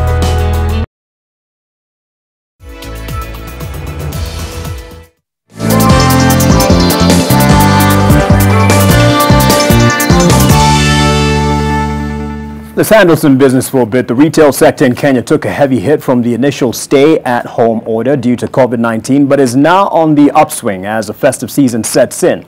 Alex Wangi spoke exclusively to Amboi Mbarire, the Chief Executive of the Retail Trade Association of Kenya, RETRAC, who gave some insight on the recovery path of this sector, as well as a surprise segment of retail that bucked the trend in terms of sales. As with other types of businesses, the retail sector was initially hit hard by the effects of the COVID-19 pandemic. The reduced curfew hours have extended time for trading, providing an avenue for recovery. Essential retail has started to come back, but very slowly. We're hoping to see if that will pick up as we go into the Christmas season, and as hopefully schools begin to open, that will perhaps reactivate the rest of retail. The sales volumes for many products went down owing to the effects of the pandemic, but there is one segment of retail that saw a surge in sales. No one was doing any fashion buying. The interesting thing that came out is that furniture seemed to have grown during that sector. Furniture and home appliances. I guess people are spending more time at home. Like in other jurisdictions, the Kenyan retail industry is faced with the challenge of delayed payments. The Competition Authority of Kenya has stepped in to aid in eliminating the delays, with RETRAC playing a complementary role to see to it that suppliers are paid on time.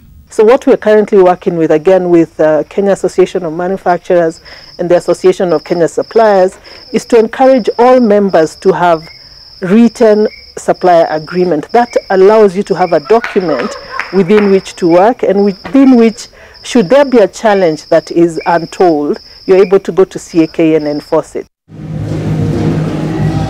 Mbarire, the chief executive of RETRAC, would like retailers to adopt a paradigm shift in the way they perceive and handle competition. One of the challenges that has been is that we seem to be driven more by competition than by profitability. So because of the fear of the competition, even if you're not getting paid, you end up continuing to supply. How do we live to the term of the supply agreement?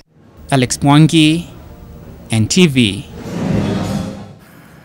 Motorists using the Mombasa-Nairobi Highway and the Nairobi-Nakuru Highway at the section where the Nairobi Expressway project is being built will have some reprieve as the project may be completed sooner than planned. Glory, hallelujah, being a beneficiary, I say that. The Cabinet Secretary for Transport, James Macharia, says construction works are currently ahead of schedule. NTV's Nayoma Sampao accompanied the CS on a tour of the project and compiled this report. Kenyans using Mombasa. The construction of the 59 billion shilling Nairobi Expressway project is off to a good start, with the Cabinet Secretary for Transport James Macharia giving a status update that will no doubt be music to the ears of many of those affected by the heavy traffic currently being experienced. The project was set to be completed in December 2022. We are bringing forward the completion date. Initially it was supposed to be end of 2022. But we want to finish it by end of next year. We want 2022 people to think about other things. The CS took a tour of the 27.1 kilometer project, which is rapidly taking shape. They have done at least 15% of the works. They have actually been given access to at least 9.4 kilometers of the road. The legacy project for President Uhuru Kenyatta, which is expected to play a big role in reducing the capital city's globally renowned traffic congestion, is on a fast-track mode so as to be completed before the end of his tenure. This is a very critical piece of our infrastructure because it's not just the expressway by itself. It's basically a link between the east of our country and the west. According to the CS Macharia, the expressway is one among a number in the pipeline. Once complete, a private firm is expected to run a system of toll fees on the expressway for at least 27 years. We are not borrowing money. We are not taking any budget to do this investment. It is purely private sector investment. Kenyans using Mombasa Road will have to deal with a heavy snarl-up for at least another 1 year until the expressway is complete and officially opened by the President in 2022. Nayoma Sampao, NTV in Nairobi. I take back the initial Glory Hallelujah celebration and I'll decide to intercede for those on this project to actually make their deadline. Take another break here. Bullseye is up next.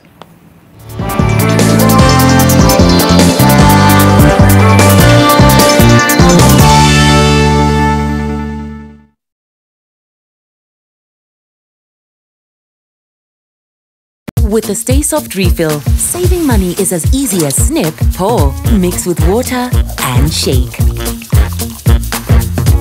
Stay Soft refill. It's 2 liters of Stay Soft for up to 30% less.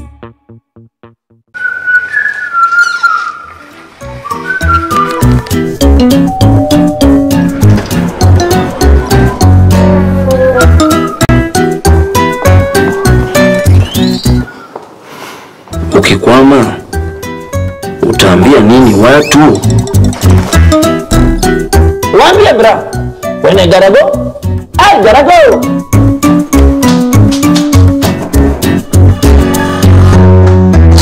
Hey, sweetheart, when you don't even bread. Bra, when you gotta go with Neptune. Neptune, toilet paper for wherever you are. Man, you got to have game. When it's all sweat, pressure and anxiety, yet that's just halftime. Stay cool and in the game with Imperial Leather for Men range. Wear luxury. A little luxury goes a long way. Behind the greatest goals is a great assist. As the official banking partner of the Premier League, Absa is giving you the ultimate assist so you can achieve your goals this season. That is a cracking assist! You're getting all the games, goals, and glory. Exclusive access to legends and players, plus game-changing banking solutions. Follow your local Absa Facebook page for more. Get the assist from Absa and get things done. That's Africanacity. That's Absa. This Christmas, Anana's Mall Thika invites all to discover Thika, Bambika Thika Kikwetu. Lots of movies to be gifted at the newly opened Naivas supermarket in the mall. Happy hours starting 4 p.m. to 6 p.m. at our Choma Zone every Sunday up to 27th December 2020. A free glass of wine for every kg Choma. Terms and conditions apply. Real Christmas, real fun. See you there. Anana's Mall Thika, Shoppers Paradise. Maji mdosi wangu ametupa simu yangu ndani ya maji. Mdosi wako kwa sawa. Venye Nkrocha ameniambia ajui na akimpigia simu ashiki. Hey! Guy, what that?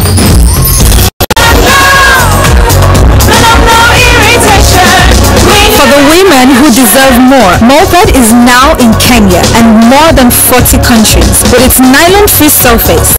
New Moped has unique softness and up to 100% protection. Your skin will love it.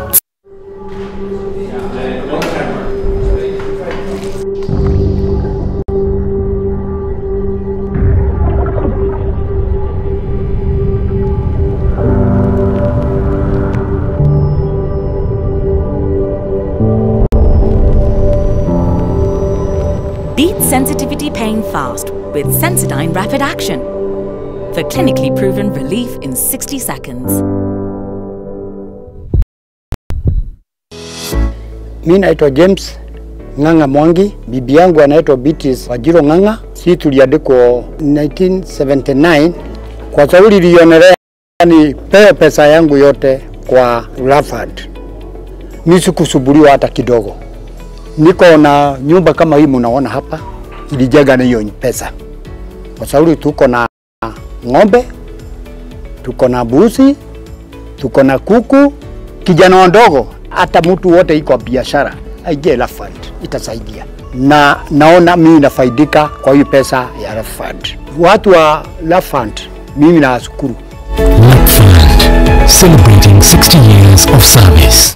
Kila siku unapokaza mshipi, unapozidi bidii, unapoongeza maarifa ya kuimarisha maisha, unapoongeza nguvu ya kukusongeza mbele, unaposherehekea na kuwakaribisha wengine kufurahia nawe, unapojijenga kibiashara na kuonyesha penzi lako, unga unaozaidisha uko papo hapo, kuzaidisha utamu wa maisha kwa kila namna, kila mara. Familia ya Ajab imeongezeka ili kuzidisha mapishi. Mambo ni Ajab.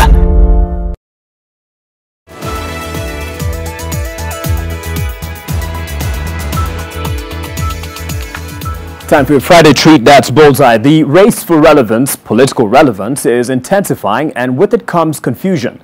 So confused are some that one would be in order to refer to them as present-day watermelons.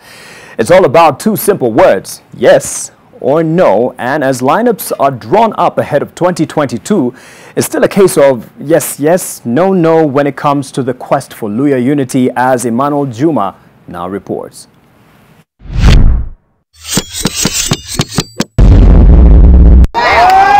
Someone saw this, Oparanya and William walking together. And since when they are thinking politics, they actually think, a lineup has been drawn up. Tuko na ndugu yetu Musalia, tuko na His Excellency Governor Oparanya. Mimi naomba tu kwa heshima kubwa baba, wewe ni baba yangu. Wewe chukua huyo Oparanya na William Ruto, fungia kwa kona, sema hawa wanatosha. That will not be the only lineup, I tell you. Rashid ndugu yangu, mimi ninataka kugeuza lineup yako hiyo kidogo. Mimi ningependa kuomba baba, tafadhali. Huyu kijana anaitwa Moses Wycliffe Musalia Mudavadi. Yeye ndio amekuwa mbele. Mheshimiwa Oparanya ni mzuri, lakini apange tu laini nyuma ya Musalia kidogo, alafu tusonge mbele. They want Baba to be kingmaker.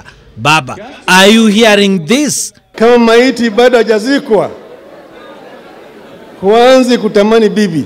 Now that is philosophical. Hakuna mtu atakuachia uongozi. Leaders emerge in this country. Just call it the political battle in the minds of the men of Mulembe. Mambo ya kusema atoa, kwani siku hizi hatuchukua Musalia, uchukue Oparanya, atuweke pamoja wakae, atuamue. Watu wanatafuta msichana mmoja wanaweza kaa pamoja akaamua. But still, they push for that elusive unity. Ndio mimi na Musalia tumesema, as we look to the future, we shall actualize what we have been saying in Matungu and in Kabuchai. Mimi na Musalia hatutakuja hapa kumenyana mierega kwa sababu ya Matungu. Hatutaenda kumenyana mierega kwa sababu ya Kabuchai. Tutatembea pamoja. Finally. Musalia, usisikize Moses Wetangula. Na Moses Wetangula pia asisikize Musalia. Kwa ajili wanadanganyana. Oh my. But you have always wanted them to unite. Come together.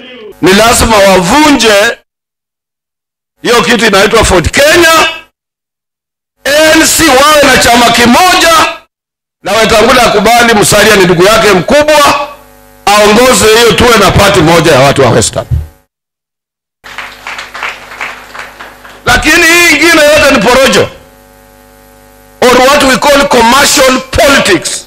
I'll never understand the men of Mulembe. Never. Sisi ni wazee. We have got to speak the truth.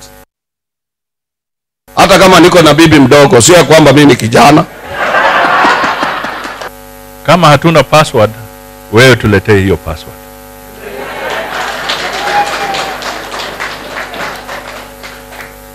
Kwa sababu inaonekana labda hatuna. Lakini yeye anajua pahali inapatikana. Kwa hivyo yeye ana jukumu kubwa alete hiyo password. Let's put that unity attempt to the test. Mambo ya BBI mnajua msimamo wangu. The issue as to whether we support BBI or not is academic. It's all about strengthening the base. It's a tough job, confusing sometimes, but worth it, especially when the results are right. But which way, BBI? We are not interested in a contest. That means William is not saying yes or no. You know, let us not be simplistic and say, are you going to vote no or yes? You know, that's a very simplistic approach. Hypocrites will always find something against it. We are saying that if you don't want it, you have a democratic right to oppose. And one vote no. We think that is not, that's actually reckless, you know. It's not right. William wants more choices beyond yes and no. Hawa wananchi wako na akili. Nimewaambia wajinga wamekwisha Kenya. Hakuna wajinga tena. Wako na akili. Wanaweza kuamua. Sisi tuwaletee maswali. That is not there in the constitution. Mnasema hawezi kujibu maswali 6 mara moja. My friends. Tuache kudharau wananchi bwana. Please, you can turn Western Hotel into a school and do a marking exam there and tell Kenyans what you want to do with it. They all need to go back to school. Don't you think so, Amos? Raila atasema hapa nitaunga mkono. Maneno yote ambayo Samuel Ruto atasema hapa nitaunga mkono. What now? In short, Amos has no opinion. He would rather just keep smiling. Really. Emmanuel Juma, Bullseye, NTV.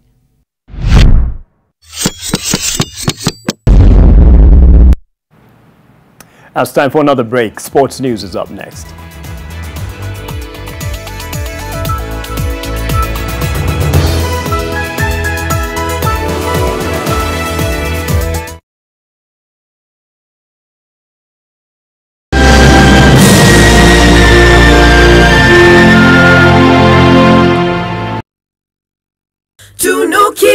Malkia siku njema na tunukiwa offers kila siku. Piga star 444 hasi utunukiwe Credo double.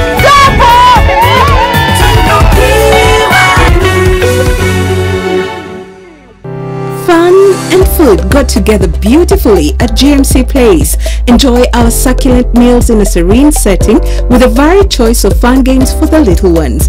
Cup it up with a cuppa or a cocktail, all available to your taste. Discover the joy of a warm pool by diving into the Blue Oasis heated pool.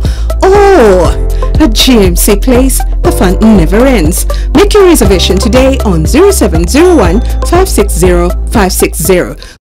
Set some time aside to relax and awaken your senses with Nivea Body Oil and Lotion. Available in Cherry Blossom, Vanilla and Rose scents. Carve out some me time with Nivea Body Oil and Lotion. Awaken your senses. Roofing Insights. When roofing, choose custom-made roofing mabati that saves up to 25% on off-cut cost. Ensure the company has variety of colors and profiles to choose from. Must be KEBS certified and provide fast and free delivery countrywide. You can now enjoy our Christmas mega sales on all tile profile, charcoal grey, matte finish gauge 28 at only 645 shillings per meter. Visit any of our factory showrooms in Kitengela along Namanga Roads or Meru Makutano. Hi, I am Eliud Kipchoge, World Marathon Tokotol. I am here to encourage you to be active, to keep moving, and be positive in life. Remember to continue using your Hapsa debit or credit card when out shopping to win fantastic rewards. That's Africanacity. That's Hapsa. Unapojijenga kibiashara na kuonyesha penzi lako, unga unaozaidisha uko papo hapo. Kuzaidisha utamu wa maisha kwa kila namna, kila mara. Familia ya Ajab imeongezeka ili kuzidisha mapishi. Mambo ni Ajab.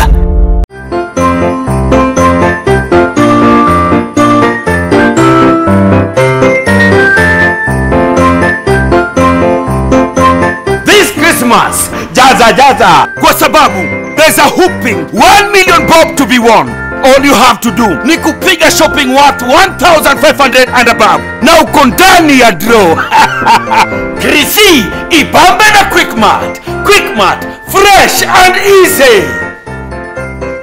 Did you know at Ruiru Mabati Factory you can open an account and lipa pole pole at your convenience? Did you know at Ruiru Mabati Factory you can get customized sizes according to your roof plan to avoid wastage? Did you know Ruiru Mabati Factory offers free delivery countrywide within 72 hours? To order, call us now on 0111 050 700. Ruiru Mabati Factory, mali safi kwa bei poa. Investing back home never easy, but those in the diaspora are getting smarter. Engage the right partners. The secret behind this multi-million shilling project in Kitisuru by over 300 Kenyans living in the US. On Kenya to the World, KQ's cargo business on the New York route amid COVID-19. KQ Cargo did not stop operating. And on My Magical Kenya, the changing face of Dunga Beach in Kisumu. What comes to your mind when you think of the perfect home for your family? Is it the beauty, the comfort, the security, the convenience, or even the affordability? Victory Gardens offers exactly that and much more. Call us today on 0790 300 300.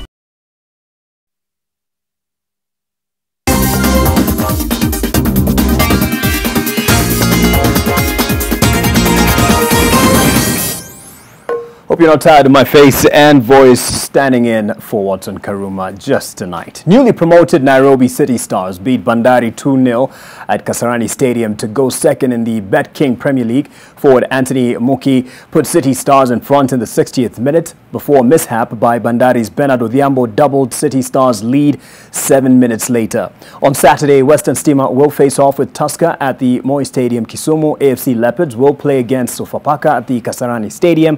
Kariobangi Kariobangi Sharks will host Bidco United at Utalii Grounds, while defending champions Gor Mahia will take on Ulinzi Stars at Nyayo Stadium.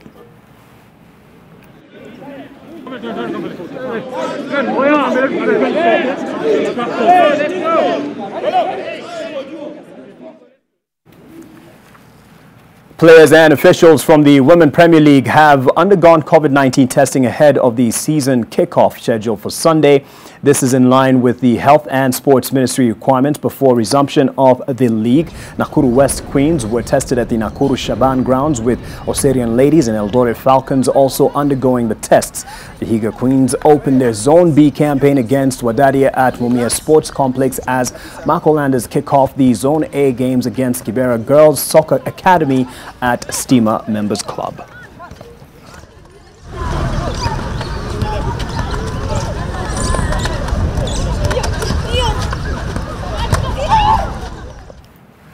World Half Marathon record holder Kibiwot Kandia says hard work and perseverance gave him the edge during his record-breaking race in Valencia, Spain early this week. Kandia returned back home in Cheberen, Baringo County, where he was deservedly accorded a heroic welcome. Family, friends and neighbors received the star at his former Ngetui Primary School after a colorful drive through Saos, Kidmorom and Oinobsos, and the world record holder was given traditional musik and sinendet, befitting a hero as per traditions. Kandia, who finished second at the World Half Marathon Championship in Poland in October, finished the race in 57 minutes and 32 seconds, knocking 29 seconds from the previous record of 58.01 set by compatriot Geoffrey Kamoror in 2019. What motivated me so much for the winning of the race is the World Half Marathon, which we competed last 1 month ago, and I was position 2 and I was not satisfied with it. So I go back and think of what to do so that I can be the winner for the next race. And of course, I work hard, I never sleep, knowing that there is something ahead of me, of which it's not easy, and actually it came through. To be the world record holder is not an easy. It is something victorious, and of course you will achieve through the hard work and perseverance. Well done, Kandi, and you've definitely also hit the record there of the moshainos around your neck. Keep shining, man. Arsenal finished their Europa League Group B campaign with a 100% record as they overcame Dundalk in muddy conditions at the Aviva Stadium. Elsewhere, Jose Mourinho's men overcame Royal Antwerp FC from Belgium 2-0. The round of 32 draw is scheduled to take place on Monday at UEFA headquarters in Nyon, Switzerland. Can they? Arsenal concluded their Europa League Group B campaign with a match away at Dundalk. Edin Ketia gave the Gunners the lead on the 12th minute. And has done. Punching the ball down. Mohamed El Neni doubled the advantage with a superb strike 6 minutes later. Long way out for El Neni. Before Jordan Flores made it 2-1 with an angled shot. Flores got to it first. He might have a shooting opportunity. He does. Joe Willock and Folarin Balogun scored late on for the Gunners before Sean Her grabbed a second for the hosts. Oh, and it was held on and his first. Elsewhere, Jose Mourinho's men concluded their group campaign with a 2-0 win against Royal Antwerp FC. Carlos Vinicius and Giovanni Lo Celso scored to ensure Tottenham's passage into the last 32. Lo Celso onside, brilliantly done. The victory saw Spurs claim top spot in Group J, while Antwerp came in second. Just behind Iheanacho, and Cengiz Under! His first Leicester goal, and it's some strike. The attack again here with Barnes, who'll look to go alone, and it's deflected, and it's in. Anthony Joshua says he is prepared for his heavyweight title fight against Kubrat Pulev on Saturday to go to the final bell as he returns to the ring after a 12-month absence. The British boxer will be in action for the first time since he outpointed Andy Ruiz Jr. in Saudi Arabia to regain the WBA, WBO and IBF belts he lost to the same opponent at Madison Square Garden in June 2019. The 31-year-old was due to face Pulev in 2017, but a shoulder injury forced the Bulgarian to pull out, and a planned bout in June between the former Olympic champion and the 39-year-old, the mandatory challenger for Joshua's IBF title, was postponed due to the coronavirus. But now they will finally go toe-to-toe in front of 1,000 spectators at Wembley Arena. In this road to becoming... I've been punched by the strongest people many times, and I'm still here today. So that never changed me. So because I took a little loss to Ruiz, I don't think that's enough to change someone like me. I've got a lot of character. Every fighter trains hard, but it's character that separates us. And I feel like I've got a lot of character, and I'll be keen to stand there. I'm going to go into the fight. I'm definitely going to get hit, and he's going to get hit as well. So I'll be the last man standing. Yes, I'm ready to fight because, yeah, we stay a long time of waiting for this fight. Of course, 2017, I have a little problem here in breast, and that's why I tell to my trainer, yeah, we must go for win. And that's the final bell for NTV Weekend Edition tonight. More tomorrow, and for now, I'll head out of studio, give way to Amina Abdi Rabbar and her team to entertain you on The Trend. Thanks to my producer Sheila Sindeo and my director Jackson. Let's just call him Dirago, and have yourself a good night. Please be safe.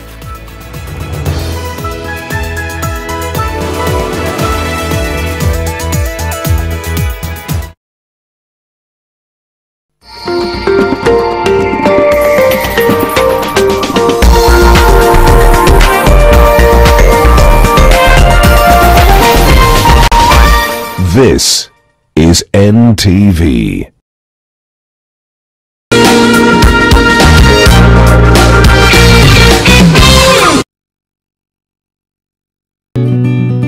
I help women find independence by training them in fish farming. It's tough on my back, joints, and can cause headaches. Panadol Extra relieves multiple types of pain. If symptoms persist, seek medical advice. Parenting is all about learning when to be tough and when to be gentle. Tough, gentle. But when it comes to fever, you need to be both. Panadol Baby and Infant starts to work on fever in 15 minutes and is gentle on the tummy. Tough call.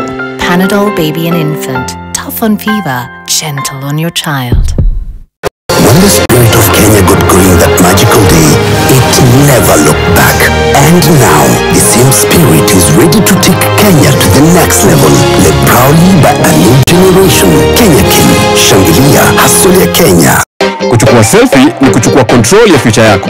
Buy an Oraquick or Insti HIV test kit from your local pharmacy or through My Dawa. Hurry and get yours today at 150 Kenya shillings for a limited period of time. To talk to someone on how to use the test kits or interpret the test results and what to do next, call 1190. Kama wakujua, chukua selfie.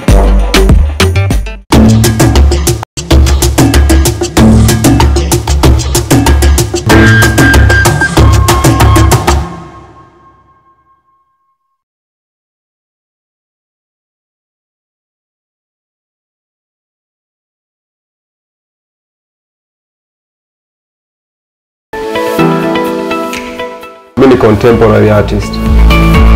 Hizi piece zangu mtu akiziona nadhani ni mtu mzenda amefanya. Nilitengeneza tu forward peke yake. Akanambia ndio kitu kwenda kuona. Na hapo ndo nikasell piece yangu ya first 85,000. Wow man. Unaweza sketch face depending na size unataka. Ufuatie line umechora. So here is my head. It's an oval-shaped head. Tuzidi Mahaso in association with Safaricom.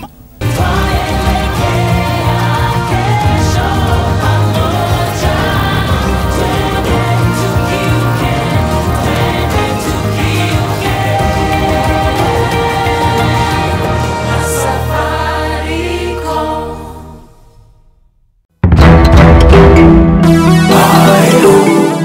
Investing back home, never easy. But those in the diaspora are getting smarter. Engage the right partners. The secret behind this multi-million shilling project in Kitisuru by over 300 Kenyans living in the US. On Kenya to the World, KQ's cargo business on the New York route amid COVID-19. KQ Cargo did not stop operating. And on My Magical Kenya, the changing face of Dunga Beach in Kisumu. What comes to your mind when you think of the perfect home for your family? Is it the beauty, the comfort, the security, the convenience, or even the affordability? Victory Gardens offers exactly that and much more. Call us today on 0790 300 300. I'm waking you up to the hottest morning show. Tina Kagia, The Morning Fix, Nation FM. Hey, how are you doing? I am Tina Kagia, aka The Voice. And every single morning, starting from 6 up until 10, catch me on The Morning Fix on 96.3 Nation FM, where good music is. Let's have awesome conversations. Talk about life, love, money, politics, school, education. No topic is out of bounds. Mornings with Tina Kagia, 96.3. Nothing but the best of conversations. Talk about your stories, because honestly, it's important to unwind. See you every day. All the hits with Tina Kagia. They're my morning show. The Morning Fix on Nation FM. Nation FM. Where good music lives. DJ the roughest and the toughest. And the biggest reggae show kama kawaida, I'm talking about NTV's Jam Down, will be live on your screen. I'll be with the one and only Kevin from the main group of Voicemail. Yo, check it out, Skill and Steady. I don't know, this is the boy Kevin V. I'm here to say, yo, check me out live. Wait down and tell the people, NTV, Kenya's #1 station this Saturday. From 10 p.m. Hey, you know that. You don't want to miss it. Don't know, hosted by the beautiful Miss Katiwa and the whole entire crew. Check me out, make sure we see it, you see?